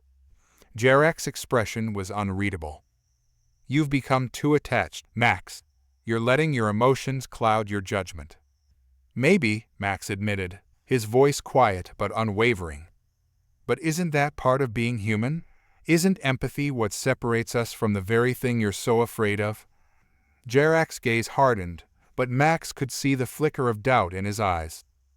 "I'll speak to the overseers again," he said finally, "but don't get your hopes up." Max watched as Jarek turned and left, his footsteps echoing in the empty corridor. He knew the chances of changing the overseers' minds were slim, but he had to try. These animals, these predators, they weren't just specimens in a zoo. They were a reminder of what it meant to survive, to adapt, to live in a universe that was always changing. As Max stood alone, the tiger's gaze met his through the barrier, and in that moment, he felt a connection stronger than any argument he could make. This was more than a fight for the lives of a few creatures. It was a fight for the very principles that defined life itself. Max turned and walked away, his mind racing. The next steps were uncertain, but one thing was clear: the fight wasn't over. The survival of these animals wasn't just about them. It was about what it meant to be alive in a universe where every species, every being, was shaped by the same primal force, and Max wasn't ready to give up on that fight just yet. Max stood in the center of the council chamber, its vastness pressing in on him. The room was unlike anything he'd seen before, an enormous dome with transparent walls that revealed the endless stretch of space beyond.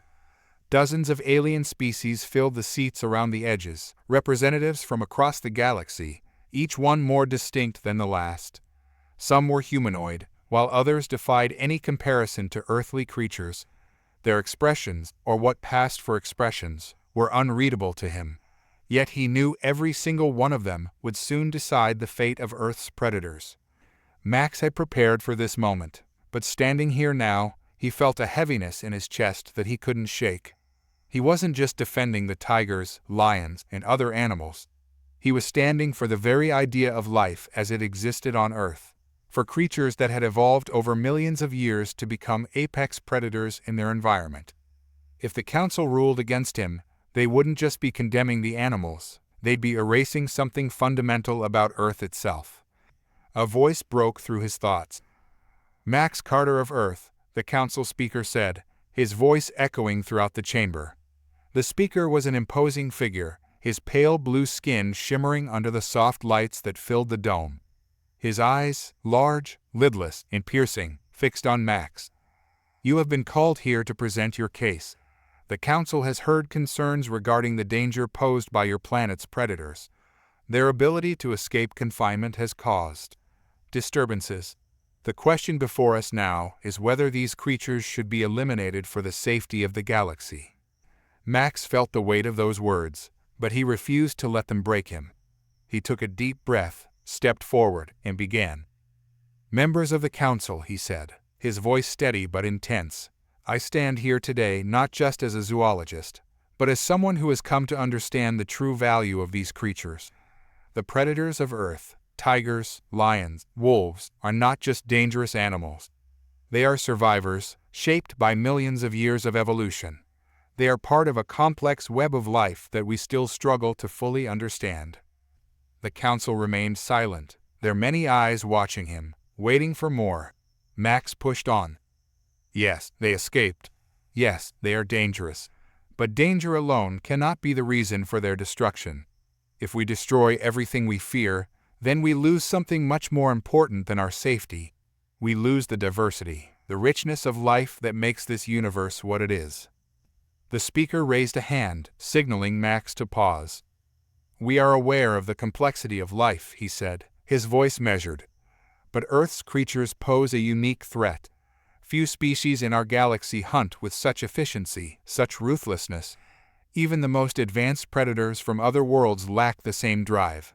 How do you explain this?" Max hesitated, choosing his words carefully.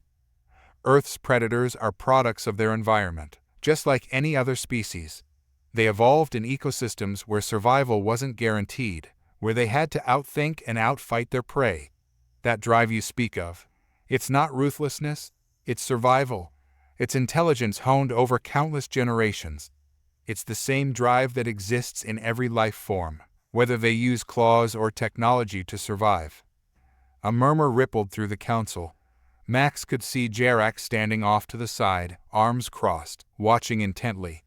The alien commander had grown more distant since the breakout, struggling to reconcile Max's empathy for the animals with his own duty to maintain order. They had argued several times, and now Jarak seemed conflicted, unsure where he stood in this moment.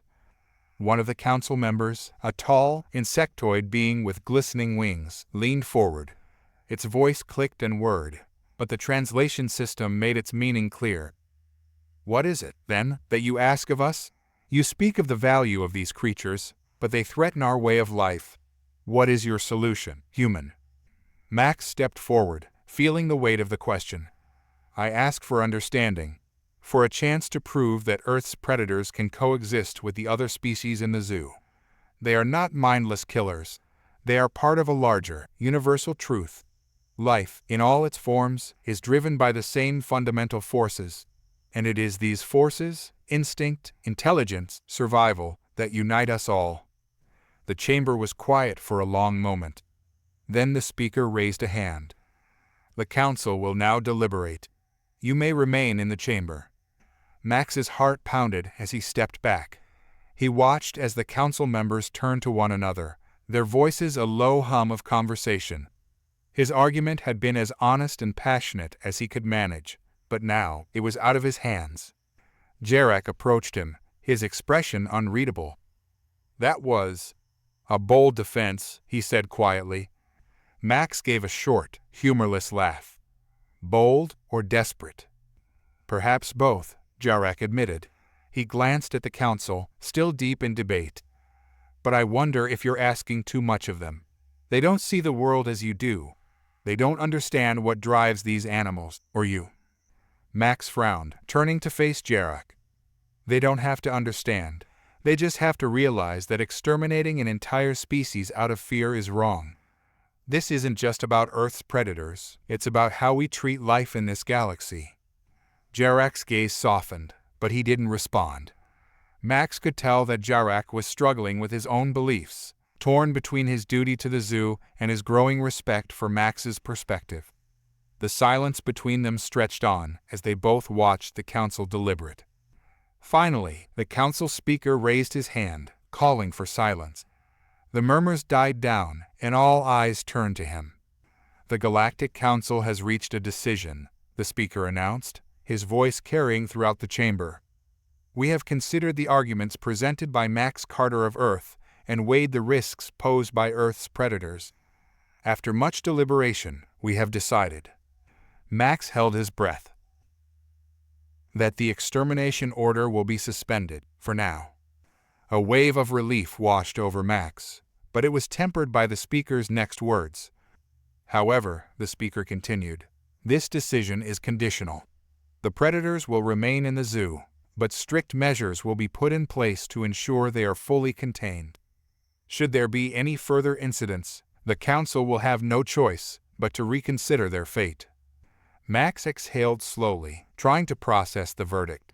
It wasn't the victory he had hoped for, but it was a reprieve, one that gave him time to prove his point. He looked at Jarak, who gave him a slight nod, acknowledging the complexity of the situation. You've bought them some time, Jarak said quietly, but it's not over. I know, Max replied, his voice steady, but it's a start. As the council members began to disperse, Max lingered in the chamber, his thoughts heavy. The verdict had saved the animals for now, but he knew the real challenge lay ahead. He needed to find a way to truly bridge the gap between the zoo's overseers and Earth's predators, to show them that fear wasn't a justification for destruction. His mind raced with possibilities. The council's decision was conditional, which meant there was still time to prove that Earth's predators could coexist with the other species. But how? How could he demonstrate the value of these creatures to beings who saw them as nothing more than dangerous anomalies? Max's thoughts were interrupted by the arrival of another figure, a representative from the council who had remained silent during the deliberation. The being was tall and cloaked, its features hidden beneath a dark hood. When it spoke, its voice was soft but commanding. Max Carter, the figure said. The council's decision was not unanimous.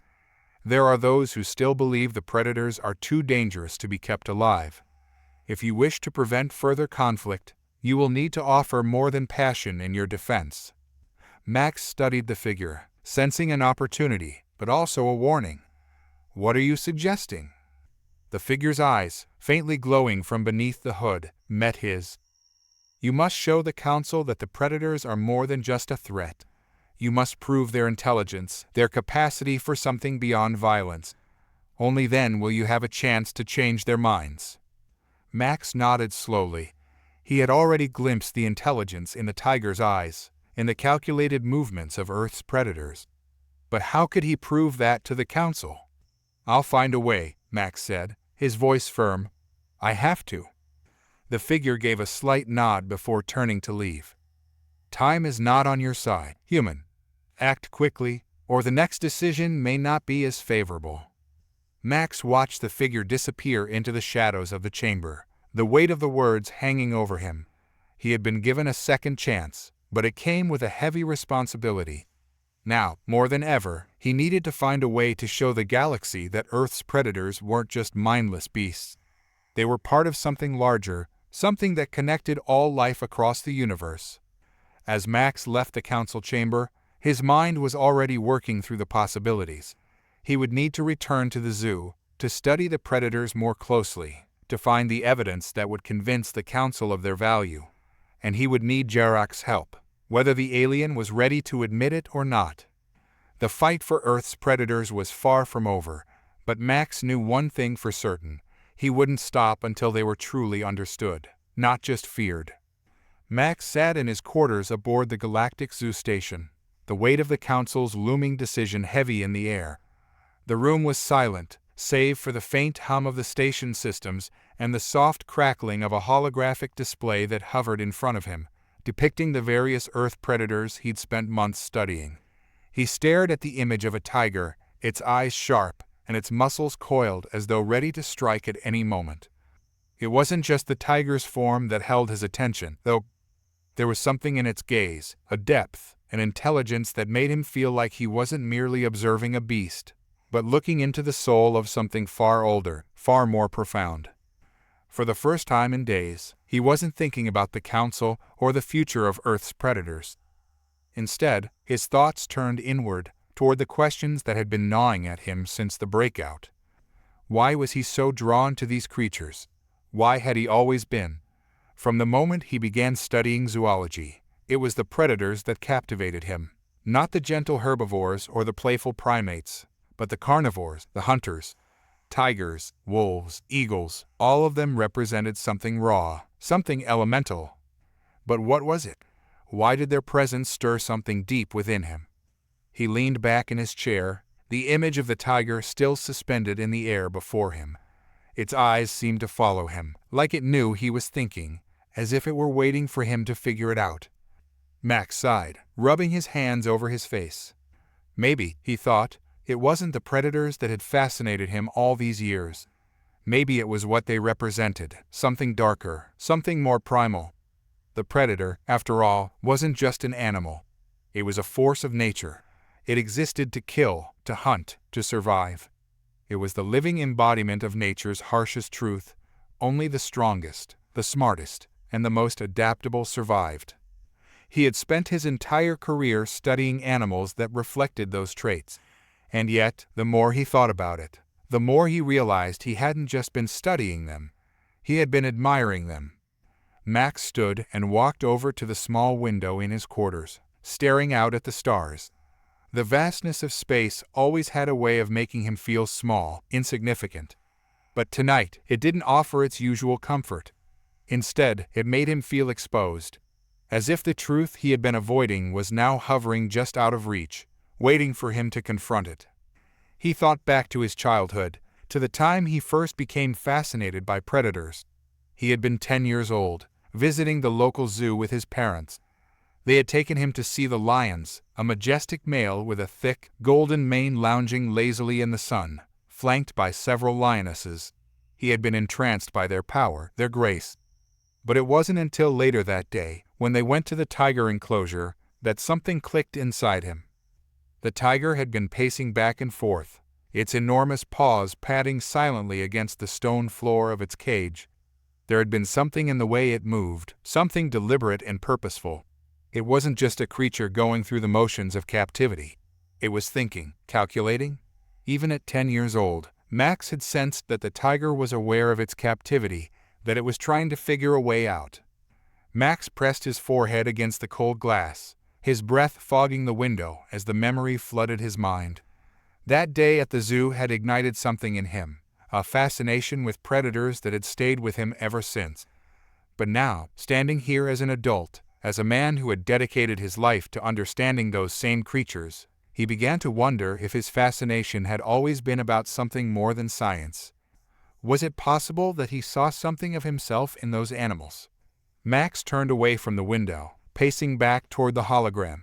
He couldn't shake the feeling that there was a connection between his obsession with predators and the darker aspects of human nature. He thought about the council, about their fear of Earth's predators. They saw them as dangerous, uncontrollable, a threat to galactic peace, and in a way, they were right. But what the council didn't realize, what they refused to acknowledge, was that the very traits they feared in Earth's predators were the same traits that had allowed humanity to survive and thrive for millennia. Humans were predators, too. They might have built cities and civilizations, developed complex technologies and philosophies, but at their core, they were still animals. They were still driven by the same instincts that had kept their ancestors alive in the wild: hunger, fear, survival. Max sat back down, staring at the tiger again. It was so easy to look at a creature like that and see only the surface, the fangs, the claws, the deadly power. But beneath that exterior was a mind, an intelligence shaped by millions of years of evolution, just like his own. And yet, when Max looked deeper, he saw something even more unsettling. He saw a reflection of himself. The truth was, humans weren't so different from the predators they feared. They hunted, they killed, they conquered. But they had learned to mask those instincts beneath a veneer of civility. They told themselves they were above the animals, that they had transcended their baser nature. But had they? Max couldn't help but think about the wars humanity had fought, the empires they had built, the countless lives that had been destroyed in the name of progress. They had tamed the earth, yes. They had mastered fire, built machines, sent ships into space. But at what cost? Were they really any different from the tiger, the wolf, the hawk? Or were they just predators with more sophisticated tools? The thought unsettled him. He had spent his life studying predators because he had believed they represented something primal, something separate from humanity. But now, he wasn't so sure. Now, he wondered if his fascination with predators had been his way of confronting a truth he hadn't been ready to accept, that humanity itself was just another predator, driven by the same instincts as the animals he studied. Max's mind raced as he considered the implications of this realization. If humans were predators, just like the animals in the zoo, then what did that mean for the future? What did that mean for their place in the galaxy? Would the rest of the galaxy come to fear them, just as the Council feared Earth's predators? Would humanity's predatory instincts lead them down the same path as the creatures they had captured and caged? Max leaned back in his chair, his eyes still locked on the hologram. The tiger's gaze was as piercing as ever, but now it seemed to carry a new meaning, a deeper understanding. He had been looking at these animals as though they were something separate from himself, something to be studied and understood from the outside. But now he realized that to truly understand them, he had to look inward. He had to confront the predator within. Max's thoughts drifted to the Council once more. He had stood before them, arguing for the lives of Earth's predators, defending their right to exist. But now, he wasn't so sure that was enough. If the Council truly understood the nature of these creatures, if they understood that the same instincts they feared in Earth's predators existed in every species, including their own, would they still be so quick to condemn them? The answer, Max realized, wasn't in proving that the predators could be controlled or tamed. It was in helping the Council see that fear of the unknown was at the heart of their decision. The same fear that drove the tiger to stalk its prey, the wolf to hunt in packs, and humanity to build weapons of mass destruction. Fear was a universal force, shaping the behavior of all living things. But it didn't have to lead to destruction.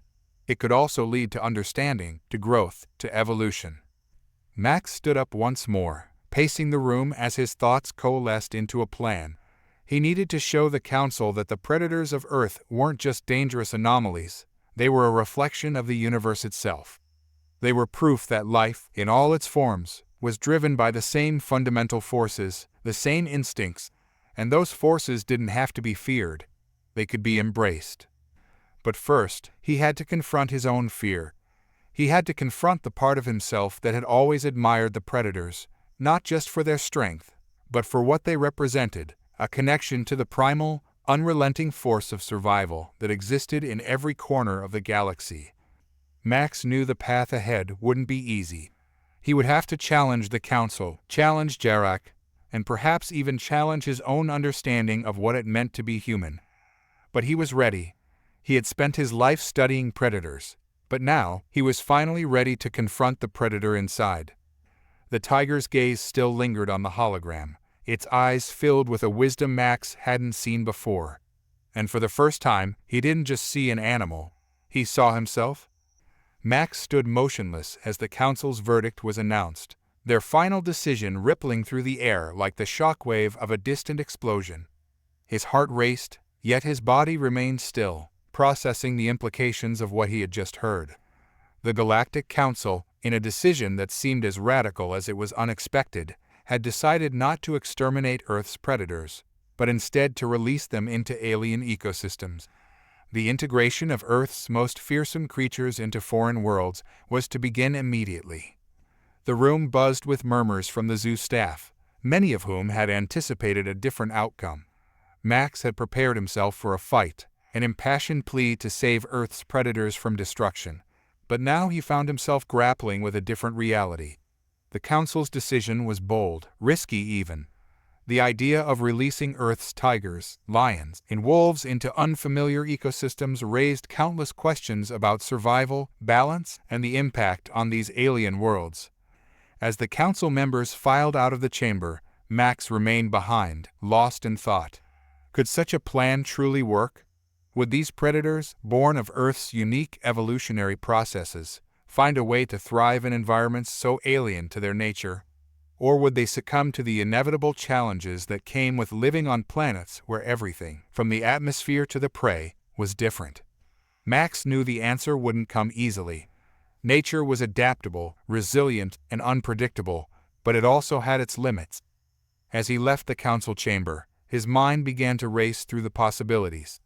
The predators of Earth were designed to be the apex of their ecosystems, fierce, powerful, and unyielding. But they had never faced challenges like these.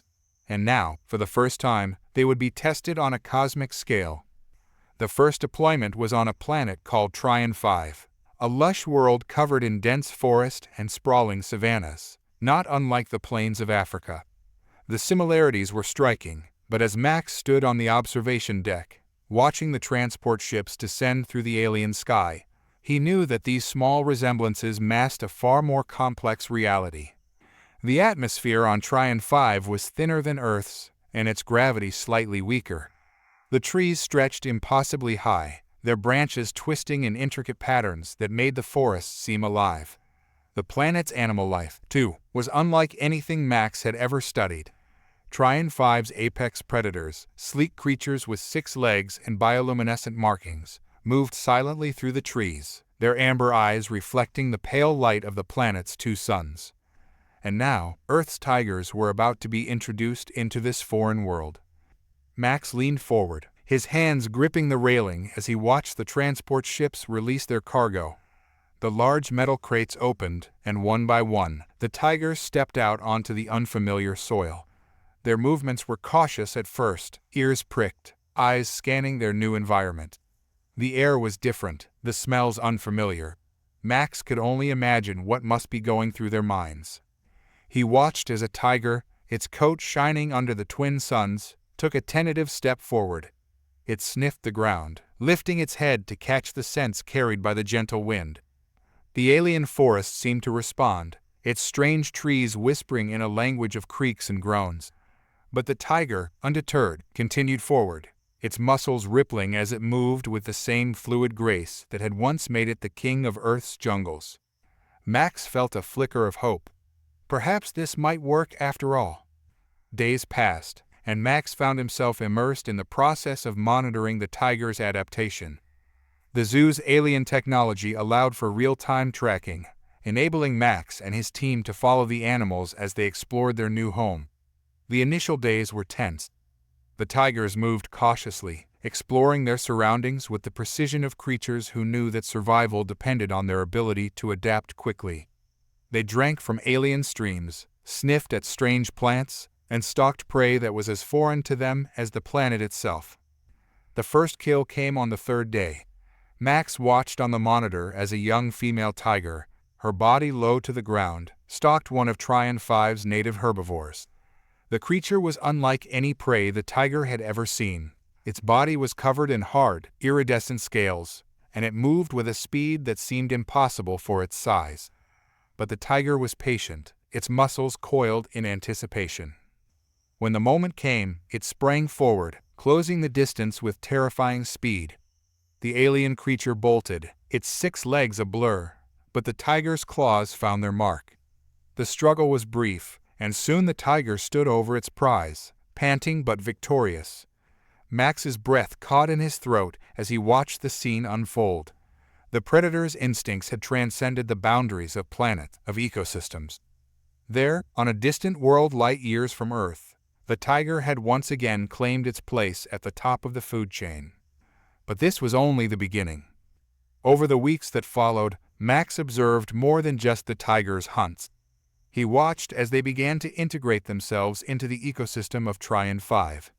Their presence had a ripple effect, influencing not only the behavior of the planet's prey species, but also its native predators. The bioluminescent creatures, once unchallenged, now had competition. And as the balance of power shifted, the entire ecosystem responded. Max was fascinated by the dynamics at play. The introduction of Earth's predators had been a calculated risk, but it was already clear that life, whether on Earth or elsewhere, had a remarkable ability to adapt.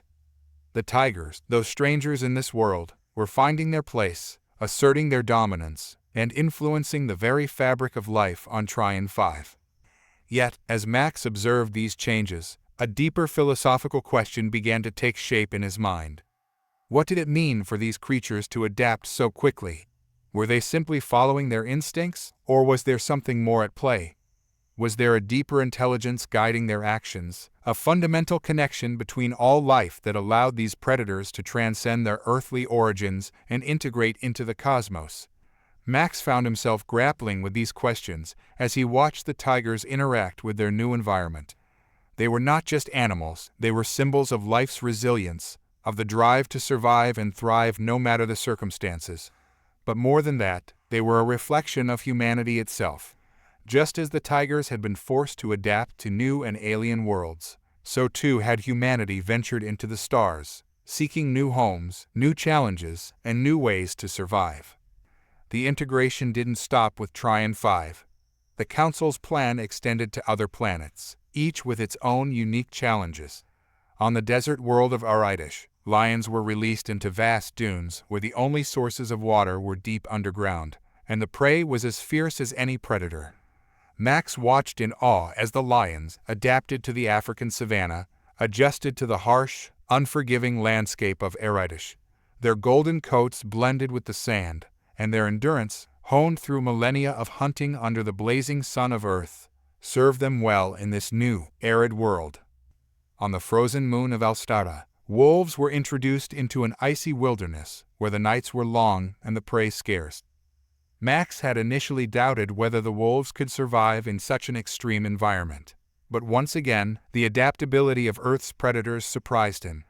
The wolves, with their thick fur and pack mentality, found a way to thrive in the frozen wastelands, hunting strange, furred creatures that roamed the icy plains. Each new deployment brought with it a deeper understanding of life's ability to overcome.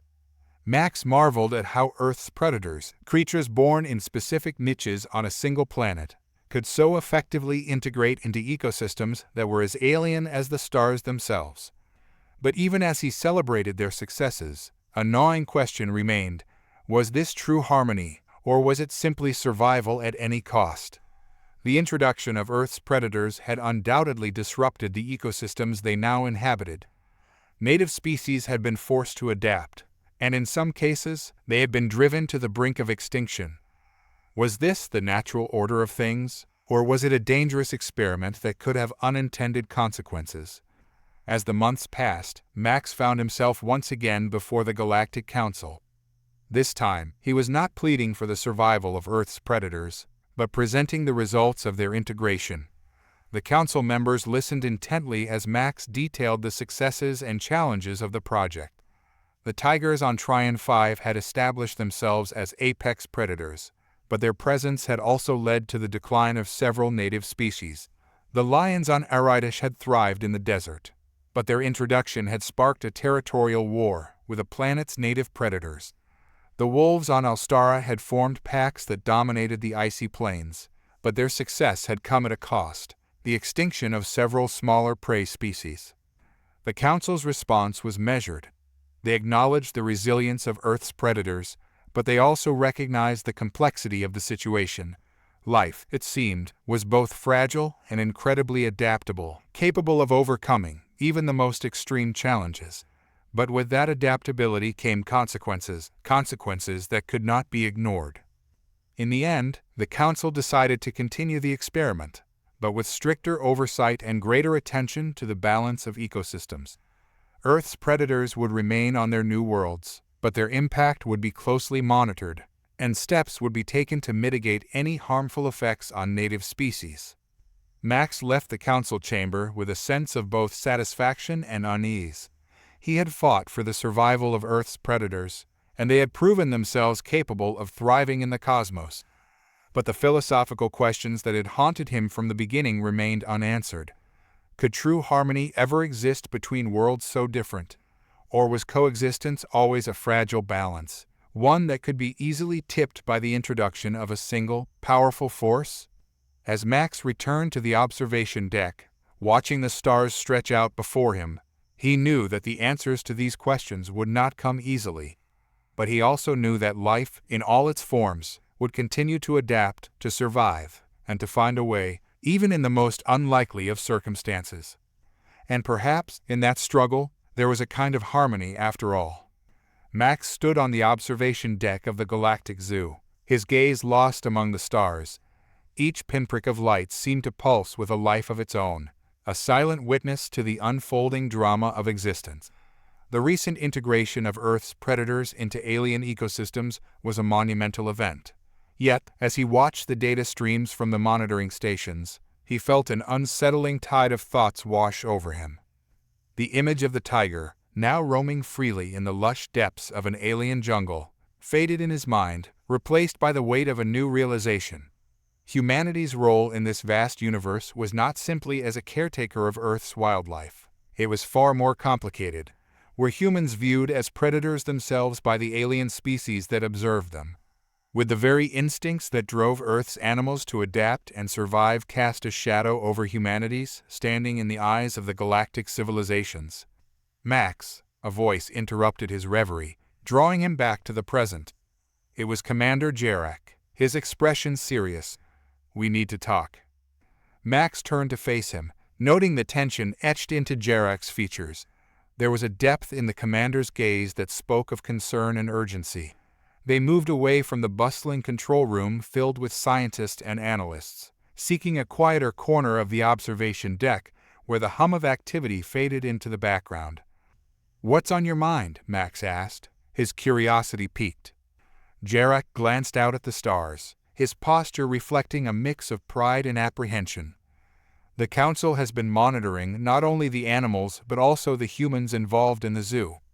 There are discussions about the implications of our integration project, specifically regarding humanity's role within the larger context of galactic civilization."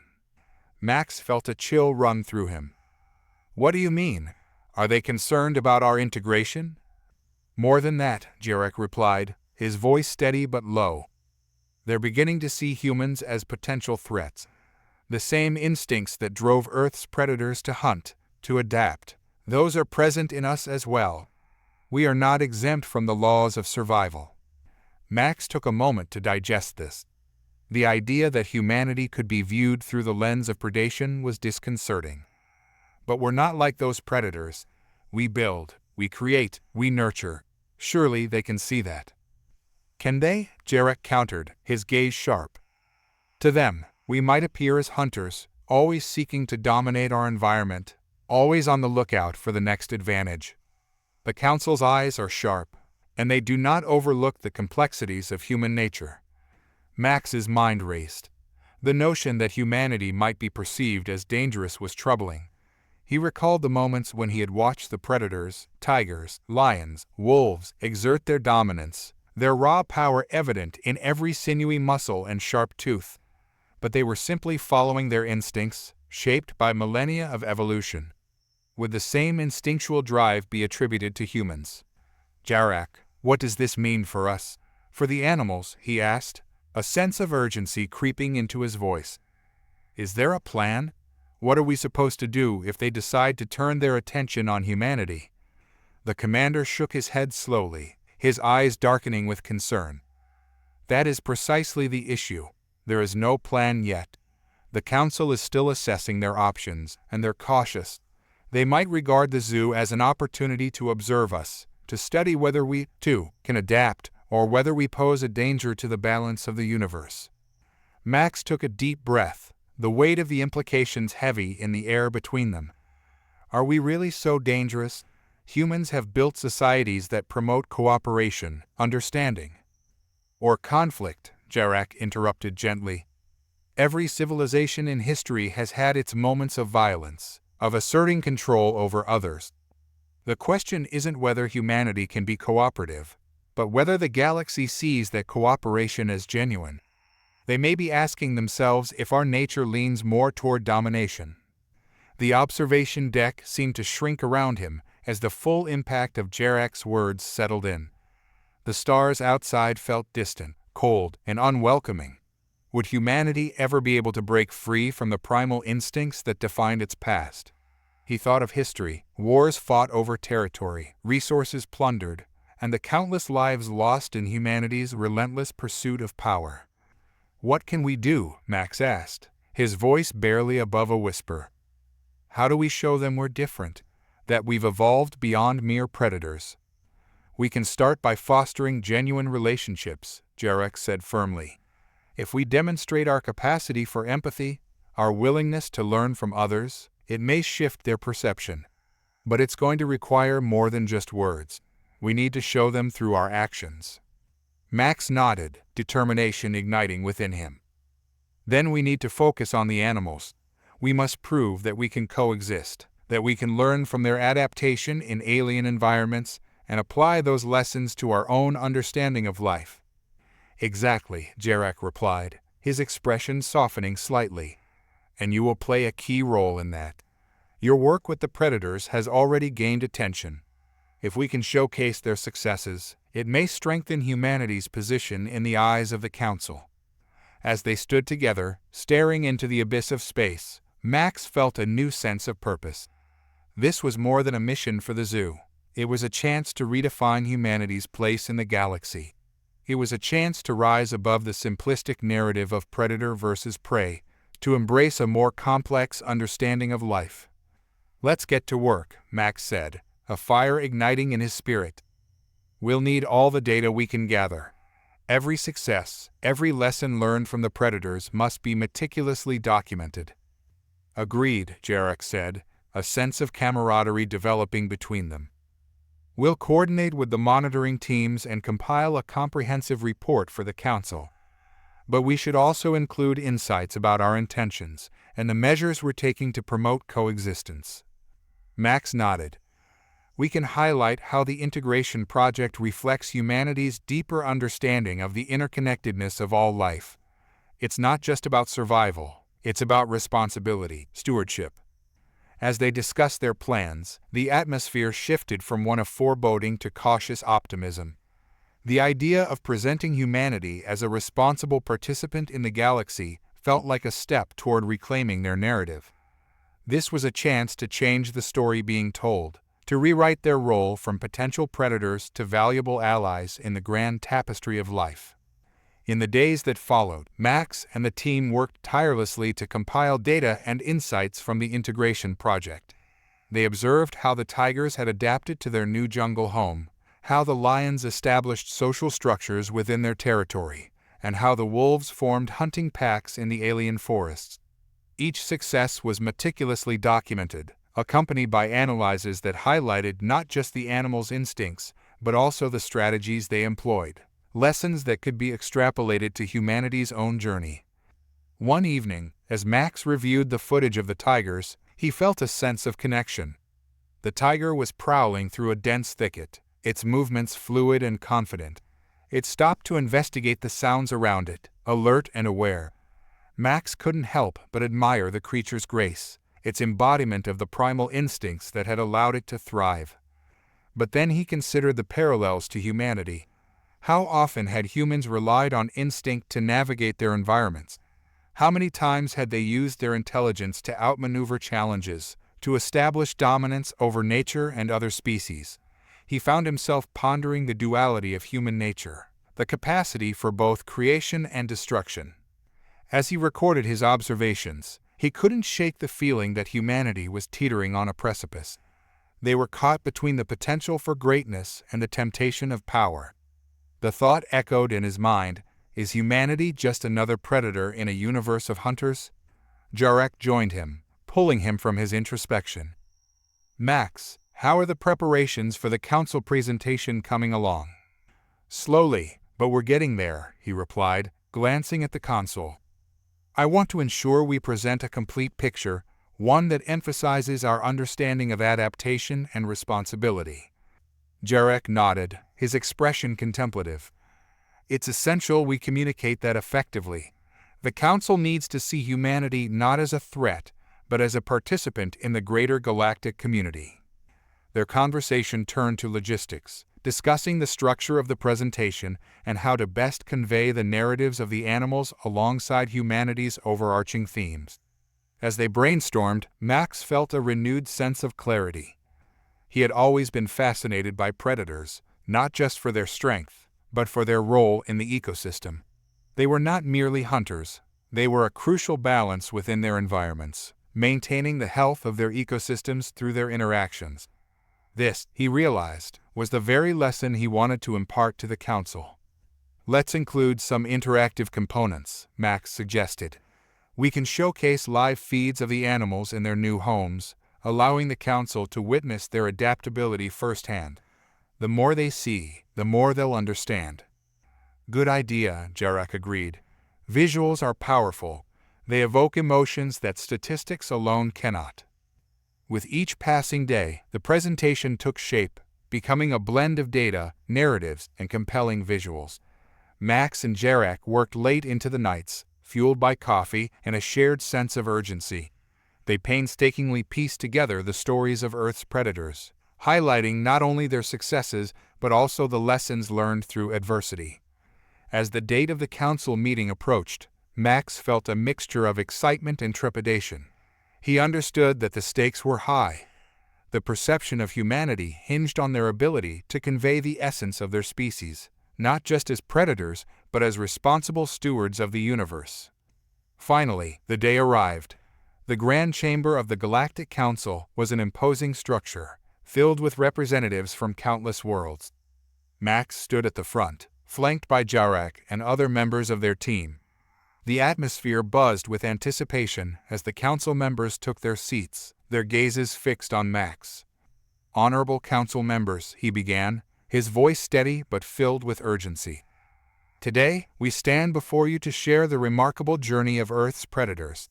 We believe their integration into new ecosystems reflects not just the adaptability of these animals, but also the deeper potential of our shared existence in this vast universe."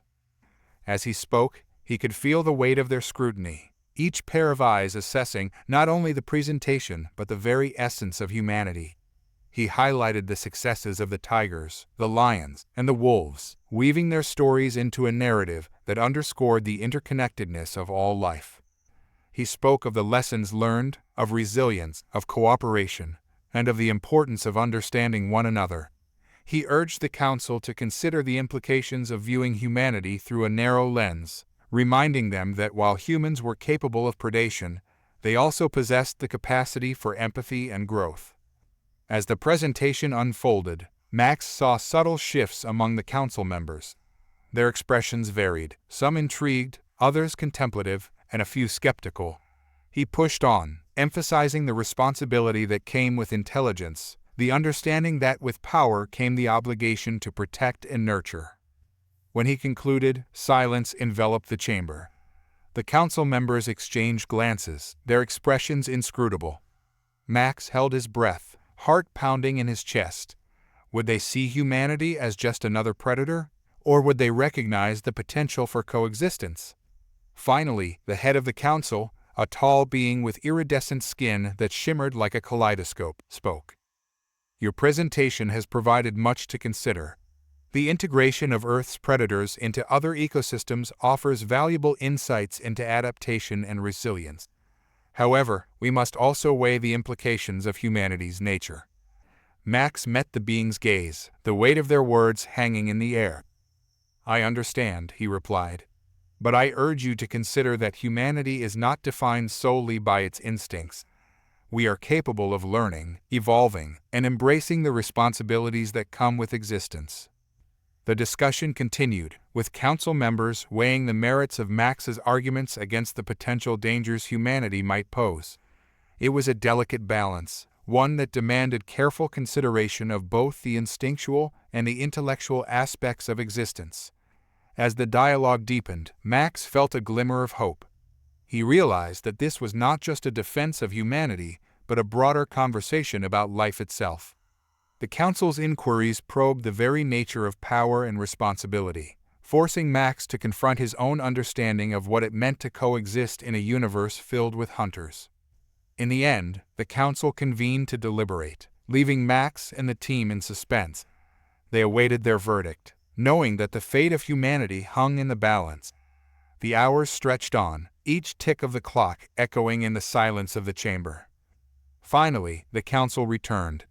The head of the council stood, their voice resonating through the chamber.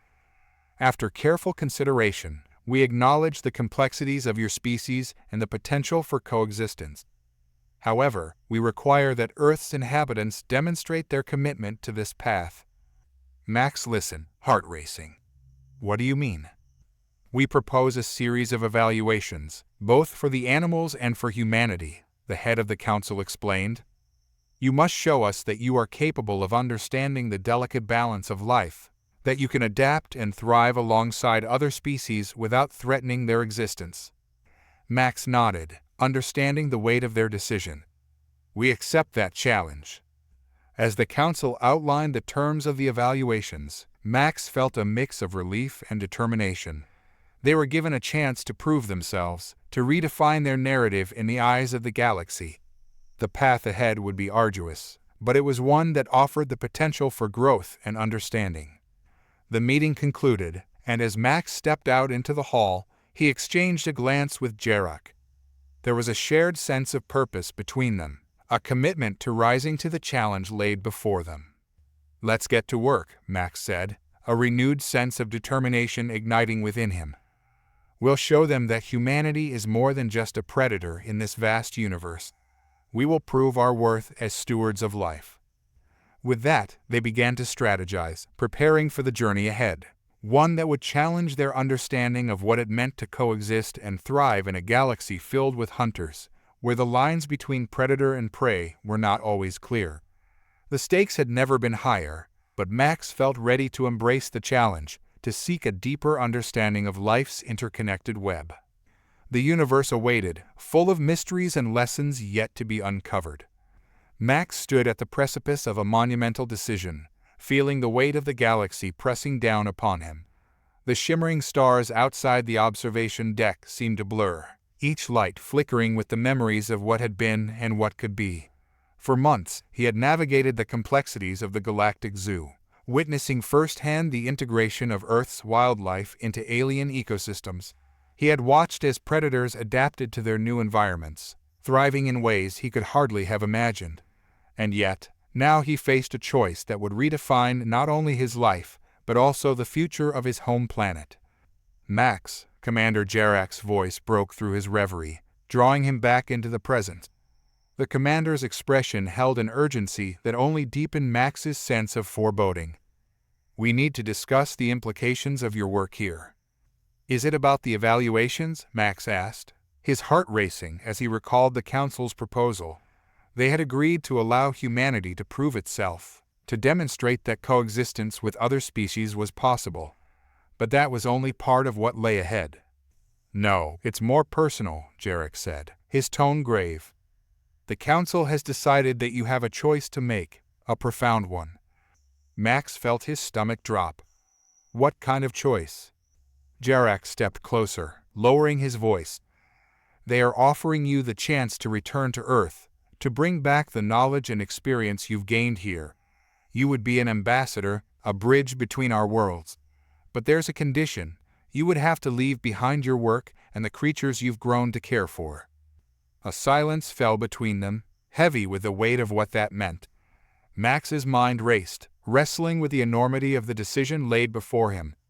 Earth was home, the land of his childhood, the birthplace of his passions, and the foundation of his life's work. Yet the thought of abandoning the Galactic Zoo and the chance to ensure the well-being of Earth's wildlife felt like a betrayal. "What about those animals?" Max asked, the words barely escaping his lips. "What happens to them if I leave?"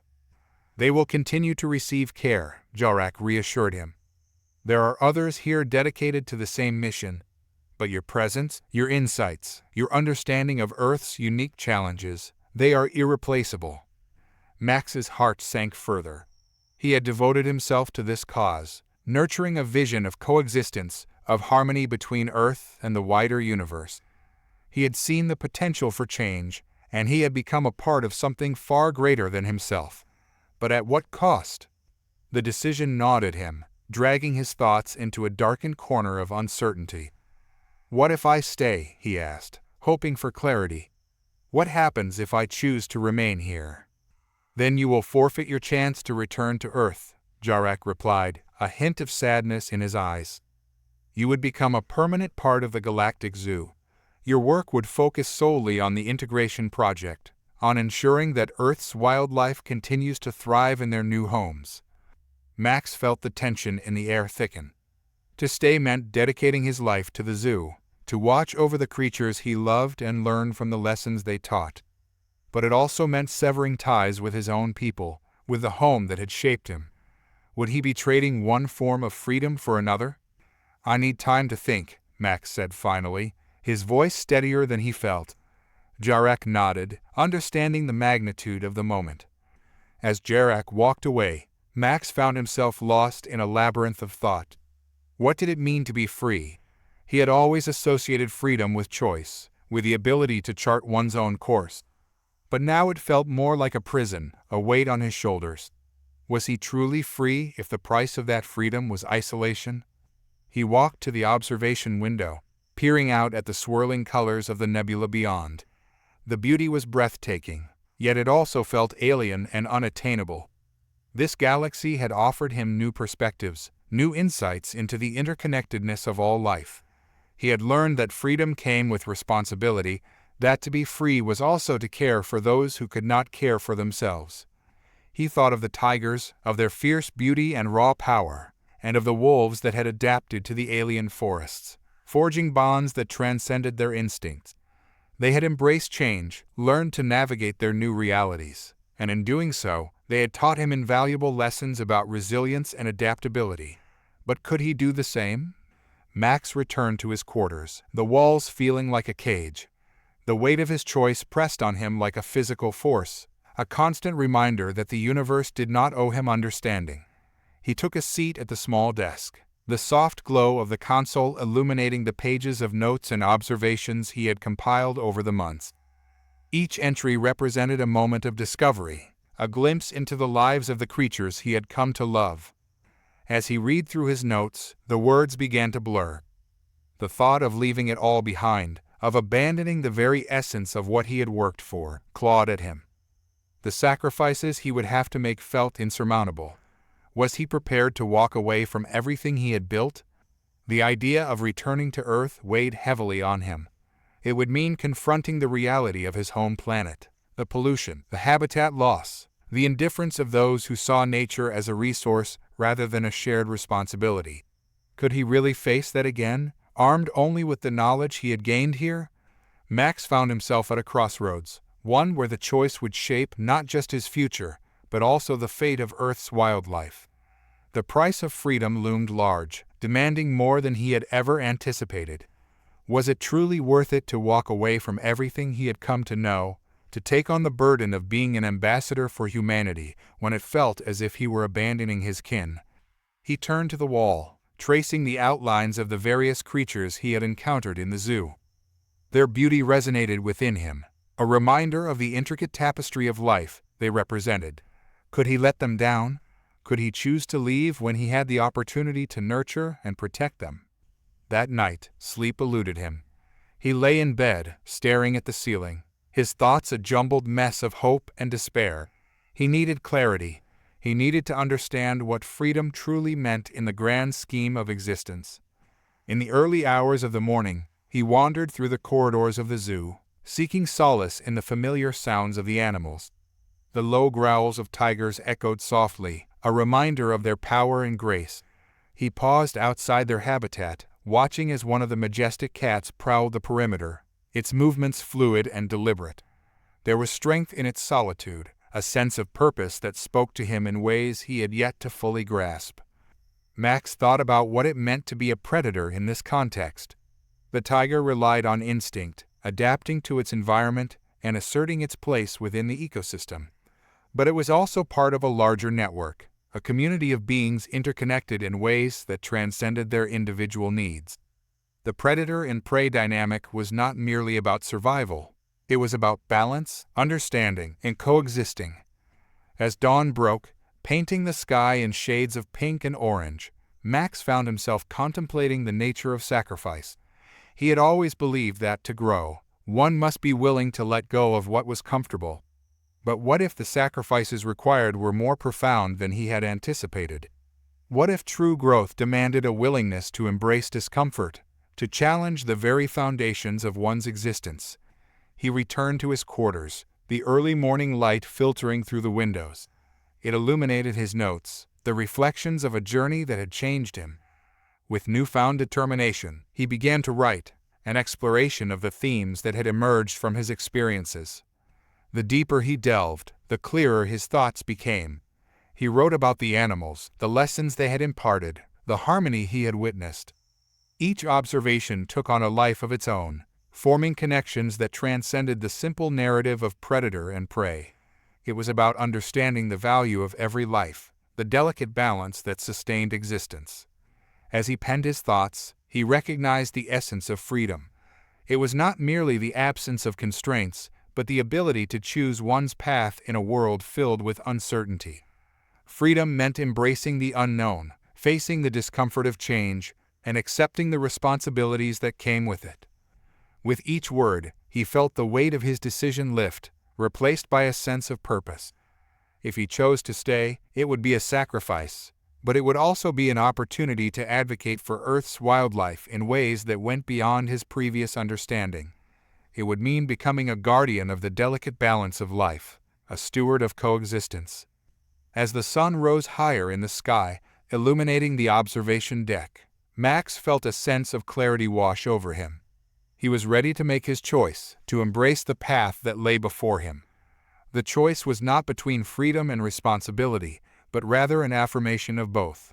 He would remain in the Galactic Zoo, dedicating himself to the care of the creatures that had come to symbolize not only his passion, but also the interconnectedness of all life. Max stood and made his way back to the command center, his heart steady and resolute. The decision had crystallized in his mind, and as he approached Jarak, he felt a newfound sense of determination. "Commander," he said, meeting Jarak's gaze with unwavering conviction, "I've made my choice." Jarak regarded him, the corners of his mouth lifting in a faint smile. "What will it be?" "I choose to stay," Max declared, the words ringing with clarity. "I want to continue my work here, to ensure that Earth's wildlife is properly cared for, to advocate for their existence in this vast universe." A wave of relief washed over Jarak. "Then you have made a wise choice. Your insights will be invaluable as we move forward with the integration project." Max felt a surge of energy, a sense of purpose that propelled him forward. The road ahead would be challenging, but he was ready to embrace the responsibility that came with it. He would strive to be a voice for the creatures he had grown to love, to ensure that their place in the galaxy was recognized and respected. As he stepped into the bustling command center, Max looked around at the faces of his colleagues. Each of them shared a commitment to the same mission, to foster understanding, to promote coexistence, and to protect the delicate web of life that bound them all together. In that moment, he understood that freedom was not merely a destination, but a journey, one that required sacrifice, growth, and the willingness to face the complexities of existence. He had chosen to remain in the Galactic Zoo, to be part of something far greater than himself, and in doing so, he had found a new sense of freedom, one rooted in responsibility, compassion, and the profound understanding that life's interconnectedness is what truly defines us all. As he prepared for the challenges ahead, he felt a sense of peace settle within him. The universe was vast and full of mysteries, and he was ready to explore them. His journey had only just begun, and he knew that every step he took would be a testament to the power of choice and the potential for growth that lay within us all. Max stood alone in the council chamber, the sleek walls shimmering with an unsettling metallic sheen. The air was thick with anticipation, an oppressive weight that seemed to coil around his thoughts, squeezing tighter with each passing second. The council's proposal echoed in his mind, each word clashing with the ethical boundaries he had built over a lifetime. They wanted to introduce humans into an experiment, a controlled environment designed to study their survival instincts. It wasn't the first time he had heard of such experiments. The Galactic Zoo had conducted countless simulations, using predators from different worlds to study behaviors, ecosystems, and the delicate balance of life. But this was different. This wasn't about animals, it was about humans, his people. Max ran his fingers along the edge of the cold table in front of him, its smooth surface reflecting the faint, sterile light of the room. He stared at his reflection, noting the weariness in his eyes. His life had been spent observing, analyzing, documenting. He had always believed that understanding predators was the key to unlocking the mysteries of survival.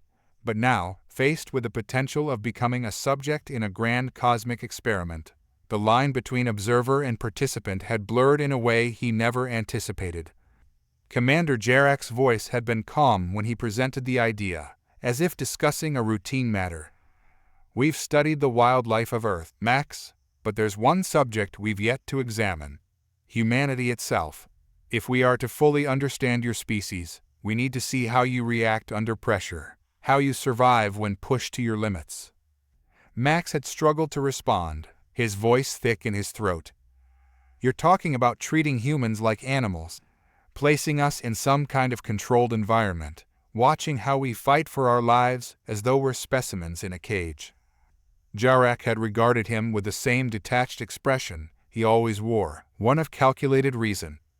"You misunderstand. This isn't about cruelty, it's about knowledge.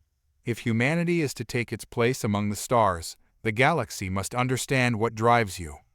This experiment would simulate extreme survival conditions, a test of your resilience, intelligence, and adaptability. It's a study, not a death sentence."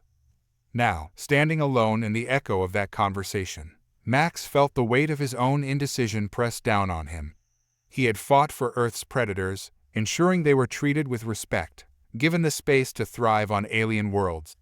But this was different. Humans weren't animals to be studied. They were complex, emotional beings, driven by more than just survival instincts. Or were they? The question gnawed at him. He had always believed that humans were more than the sum of their biological urges. They had created civilizations, art, music, things that transcended mere survival. But at the core, were they really any different from the predators he had spent his life studying? If you stripped away the layers of culture and society, what would remain? Max left the chamber, his mind swirling with the implications. Outside, the corridors of the zoo stretched before him in an endless maze, the polished floors and walls curving in ways that made it impossible to see more than a few steps ahead. It mirrored his own uncertainty, every step forward obscured by the unknown. He walked aimlessly, needing time to think. The zoo, in all its vastness, had always been a place of wonder for him, a testament to the diversity of life across the galaxy. But now, it felt suffocating, each enclosure a reminder of the experiment that awaited. He passed habitats filled with creatures from distant worlds, their alien forms moving with a grace and purpose that spoke to their evolutionary mastery. Here, each species had its place, its role in the grand scheme of things. But what was humanity's place? Were they simply another predator, another cog in the universal machine of life, or was there something more? Max's steps slowed as he reached the observation deck, the one place in the zoo that gave him a sense of perspective. The vastness of space stretched out before him, an endless sea of stars and nebulae. It was humbling, staring out into the infinity, knowing that each point of light represented a world teeming with life, civilizations that had risen and fallen long before humanity had even taken its first breath. He pressed his hand against the cool glass, his breath fogging the surface as he leaned closer, lost in thought. If he agreed to the experiment, what would it mean for humanity? Would they be reduced to nothing more than animals, their essence stripped away by the harsh conditions of survival? Or would they rise above it, proving that they were capable of more than just primal instincts? Max's thoughts were interrupted by a soft chime from his calm device. He hesitated before answering, knowing it would be Jarek again. "Max," Jarek's voice came through, calm as ever. "I wanted to check in. Have you made a decision?" Max closed his eyes, drawing in a slow breath. "I need more time." "I understand this is difficult," Jarek replied, "but you must see the value in what we're offering. This is a chance for humanity to prove itself on a galactic stage. You've seen the other species here. Many of them have undergone similar trials, and it has only strengthened their standing in the galaxy. You are not being singled out. This is part of the natural process of integration." Max turned away from the stars, the weight of Jarek's words sinking in. "And if we refuse, what happens then?" Jarek paused, his voice taking on a more somber tone. then humanity will remain an unknown quantity. There are those in the Council who believe that your species poses a potential threat, one that must be understood before any further integration can occur. This experiment isn't just about knowledge, Max. It's about trust. Trust. The word echoed in Max's mind. Did the galaxy not trust humanity? And if not, why? Was it because they saw in humans the same qualities Max had studied in Earth's predators? Cunning, aggression, a capacity for violence when cornered? Or was it something deeper, something that spoke to the fear of the unknown? Max clenched his fist, his mind racing. If humanity went through with this experiment, they would be laying bare their most primal instincts for the galaxy to see. But could survival ever be truly divorced from morality? Would the galaxy judge them based on how they fought to survive? Or would they see the complexities that lay beneath the surface? Max, Jarak's voice softened, I know this is hard for you. But the Council believes this is the best way forward. You have always spoken of balance, of understanding the predator and the prey. Now it's time for you to consider what role humanity plays in that balance. Max lowered his head, the tension building inside him. Jarak was right about one thing. He had spent his life seeking balance, studying the delicate relationships between species, learning how each one contributed to the ecosystem as a whole. But this felt different. This wasn't about balance, it was about control. I'll think about it, Max said quietly, ending the transmission before Jarak could respond. The silence that followed was deafening. Max stood in the observation deck, staring at the stars once more. He needed answers, clarity. He needed to understand what this experiment truly meant, not just for humanity, but for himself. He had always believed that survival and morality were intertwined, that the way a species fought to survive was a reflection of its character. But now, he wasn't so sure. His thoughts drifted to the animals he had studied over the years. Predators like the tiger, the wolf, the lion, they were ruthless in their pursuit of survival. But there was a beauty in their brutality, a purpose that transcended mere violence. They killed to live, but they did so with a kind of dignity, a respect for the natural order. Was humanity any different? When pushed to the brink, would they fight with that same dignity, or would they devolve into something darker, something more dangerous? Max didn't know the answer, and that terrified him. He left the observation deck, his mind still racing.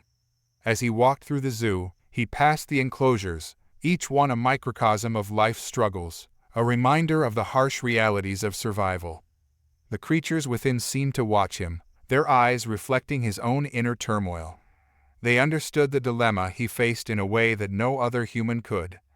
Max's steps quickened as he made his way to the simulation lab. If he was going to make a decision, he needed to see for himself what the experiment would entail. He needed to understand what humanity would be subjected to. The lab was a sterile, clinical space, filled with holographic displays and complex machinery. The curators were already there, their faces expressionless as they prepared for the demonstration. They greeted Max with polite nods, acknowledging his presence without breaking their focus. One of the curators, a tall, thin figure with eyes that seemed too large for its face, approached Max. "You're here to observe the simulation," it said in a voice that was both soothing and unsettling. "We've prepared a scenario based on Earth's ecosystems. The parameters have been designed to replicate the conditions humans would face in a survival situation." Max nodded, unable to find the words to respond. He watched as the curator activated the simulation, the holographic display flickering to life. Before him, a landscape unfolded, familiar yet alien. It was a dense jungle, not unlike the rainforests of Earth, but with subtle differences. The trees were taller, their bark a strange, iridescent color. The air was thick with humidity, and strange, unfamiliar sounds echoed through the foliage. In the center of the jungle, a group of humans appeared. They were dressed in simple survival gear, their faces tense with determination. Max watched as they began to move through the jungle, their movements cautious but deliberate. They were searching for something: food, water, shelter. It was a scene he had witnessed countless times in the wild, but seeing humans in this position, reduced to their most basic instincts, felt different. The simulation continued, the humans encountering various challenges: predators, harsh weather, limited resources. Max watched as they adapted, their intelligence and creativity coming to the forefront. They crafted tools, built shelters, worked together to overcome obstacles. But there were moments of brutality as well, fights over resources, moments of desperation that led to violence. Max's heart pounded in his chest as he watched, his mind grappling with the implications. This was what the galaxy wanted to see, not just humanity's ability to survive, but how they did it. Would they cooperate, or would they turn on each other? Would they rise above their base instincts, or would they succumb to them? The simulation ended, the holographic landscape fading into nothingness. The curators turned to Max, waiting for his response. Max stood in silence, his mind a whirlwind of thoughts. He had seen what the experiment would entail, but he still didn't have the answer he sought. Could survival ever be truly divorced from morality? And if not, what did that mean for humanity? He wasn't sure. But one thing was clear: whatever decision he made, it would change the course of human history forever. Max had seen danger before, felt its electric charge in the air as animals, alien and terrestrial, bristled with instinct. But this was different. The Galactic Zoo, a place meant to showcase the delicate balance of life across the universe, had become a stage for a nightmare. Klaxons blared, their shrill tones echoing down the metallic halls. The comms were flooded with fragmented reports. An alien predator, one of the most dangerous creatures housed in the zoo, had broken free, and it was coming their way. The zoo, normally a place of calm observation and containment, now felt chaotic, like a fragile ecosystem unraveling at its core. Max stood in the control room, his eyes glued to the live feed. The predator moved with a fluid grace, its dark form cutting through the dense foliage of the simulated jungle. Massive, muscular, its long limbs propelled it forward with speed that belied its size.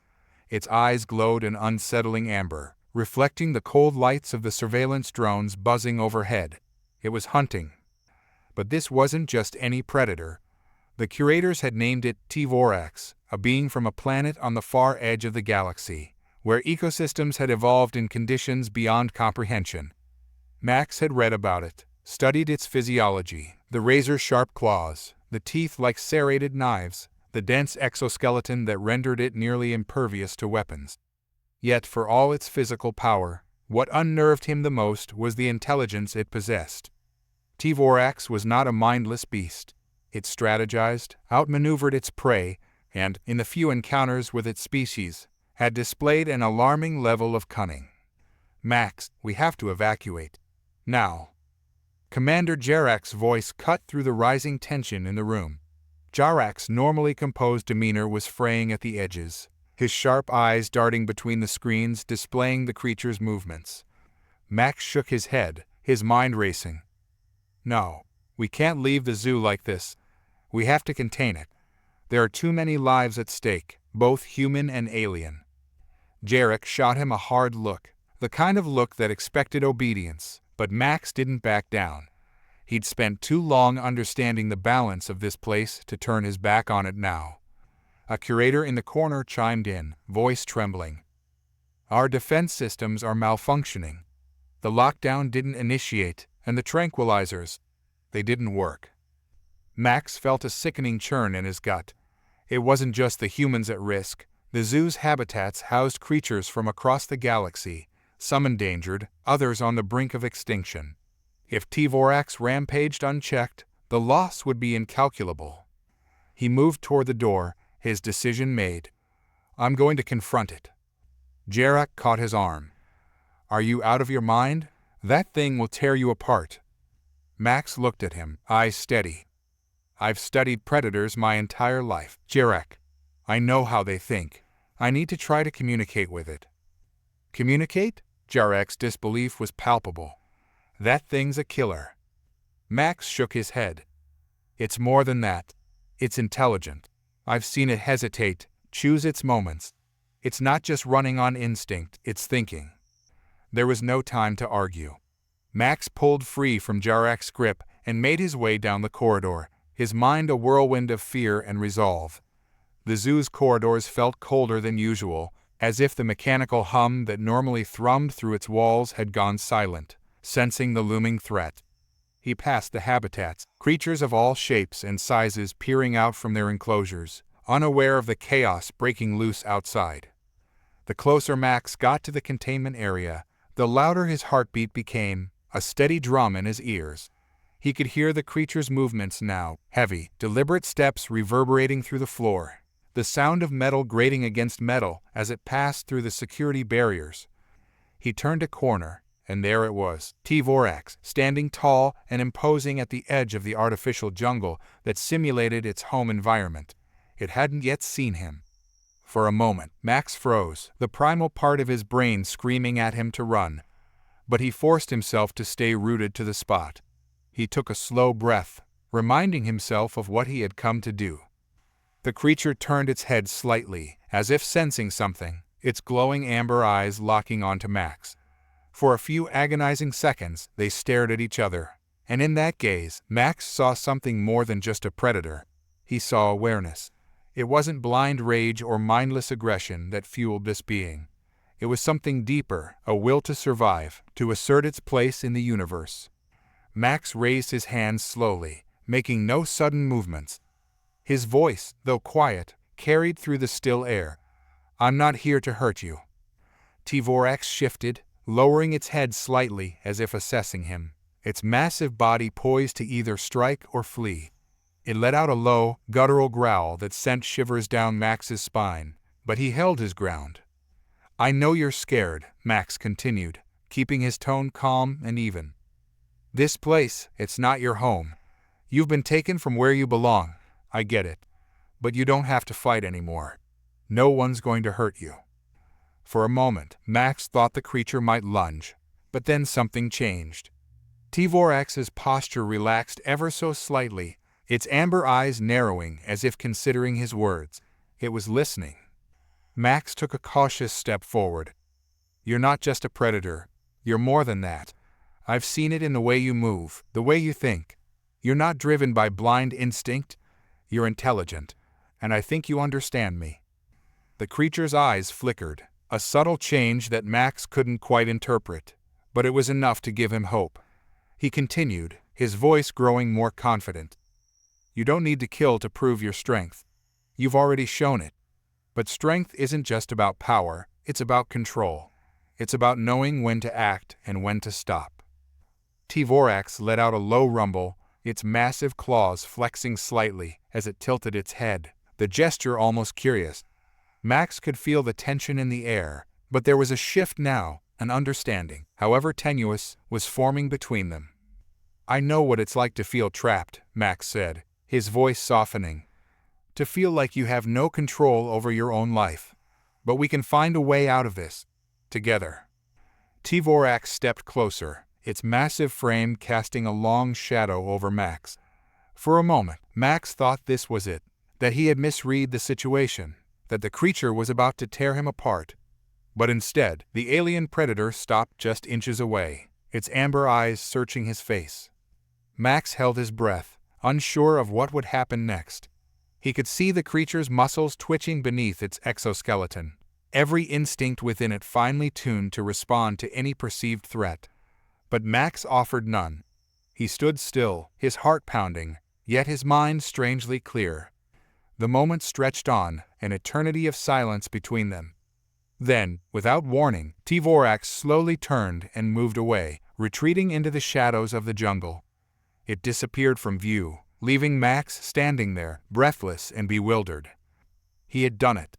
He had communicated with the predator, not through words but through understanding, through a mutual recognition of what it meant to be trapped, to be misunderstood.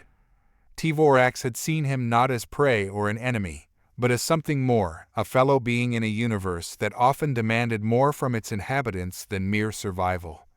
Max exhaled, his entire body trembling with the release of tension. He didn't know if the predator's journey would end in peace, but for now, the zoo had been spared a bloodbath.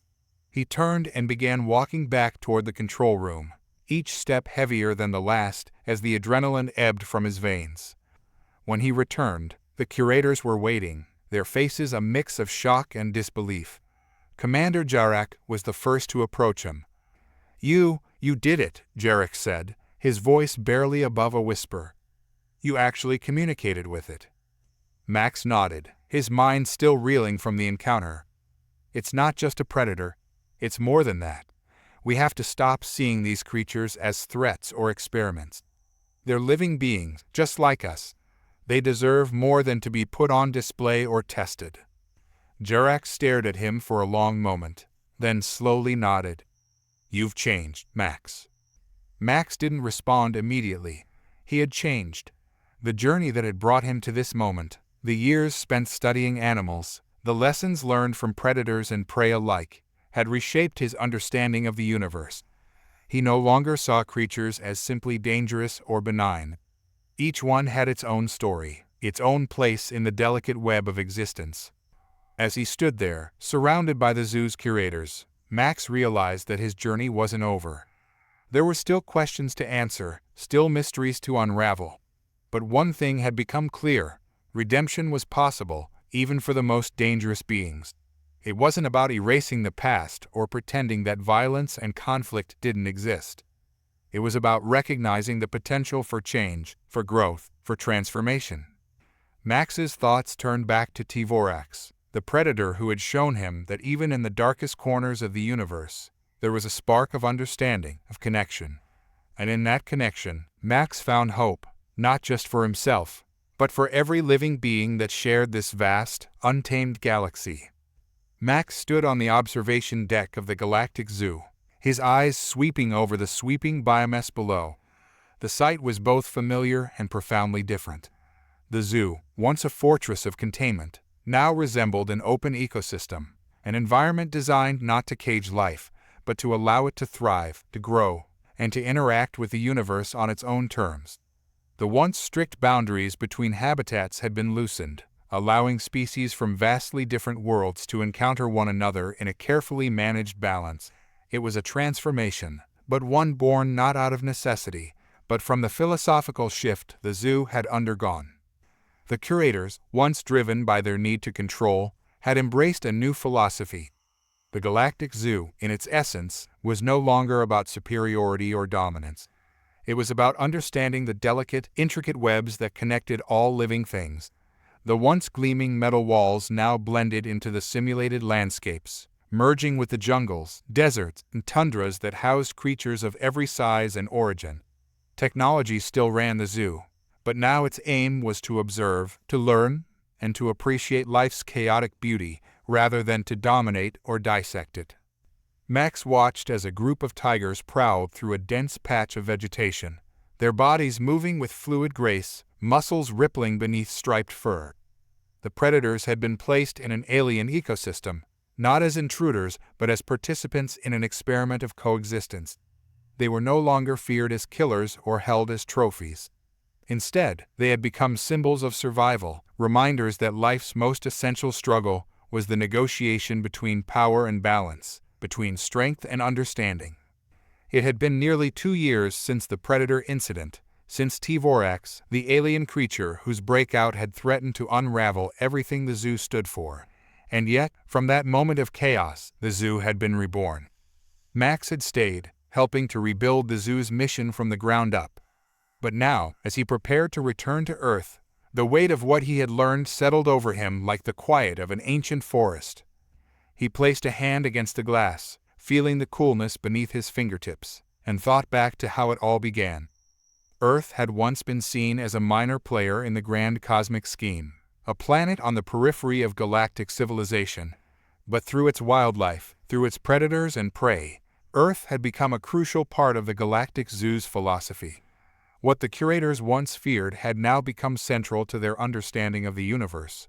Life was not something to be dominated or categorized, but something to be engaged with, fully and without reservation. Max had always been fascinated by the relationship between predator and prey, between strength and vulnerability.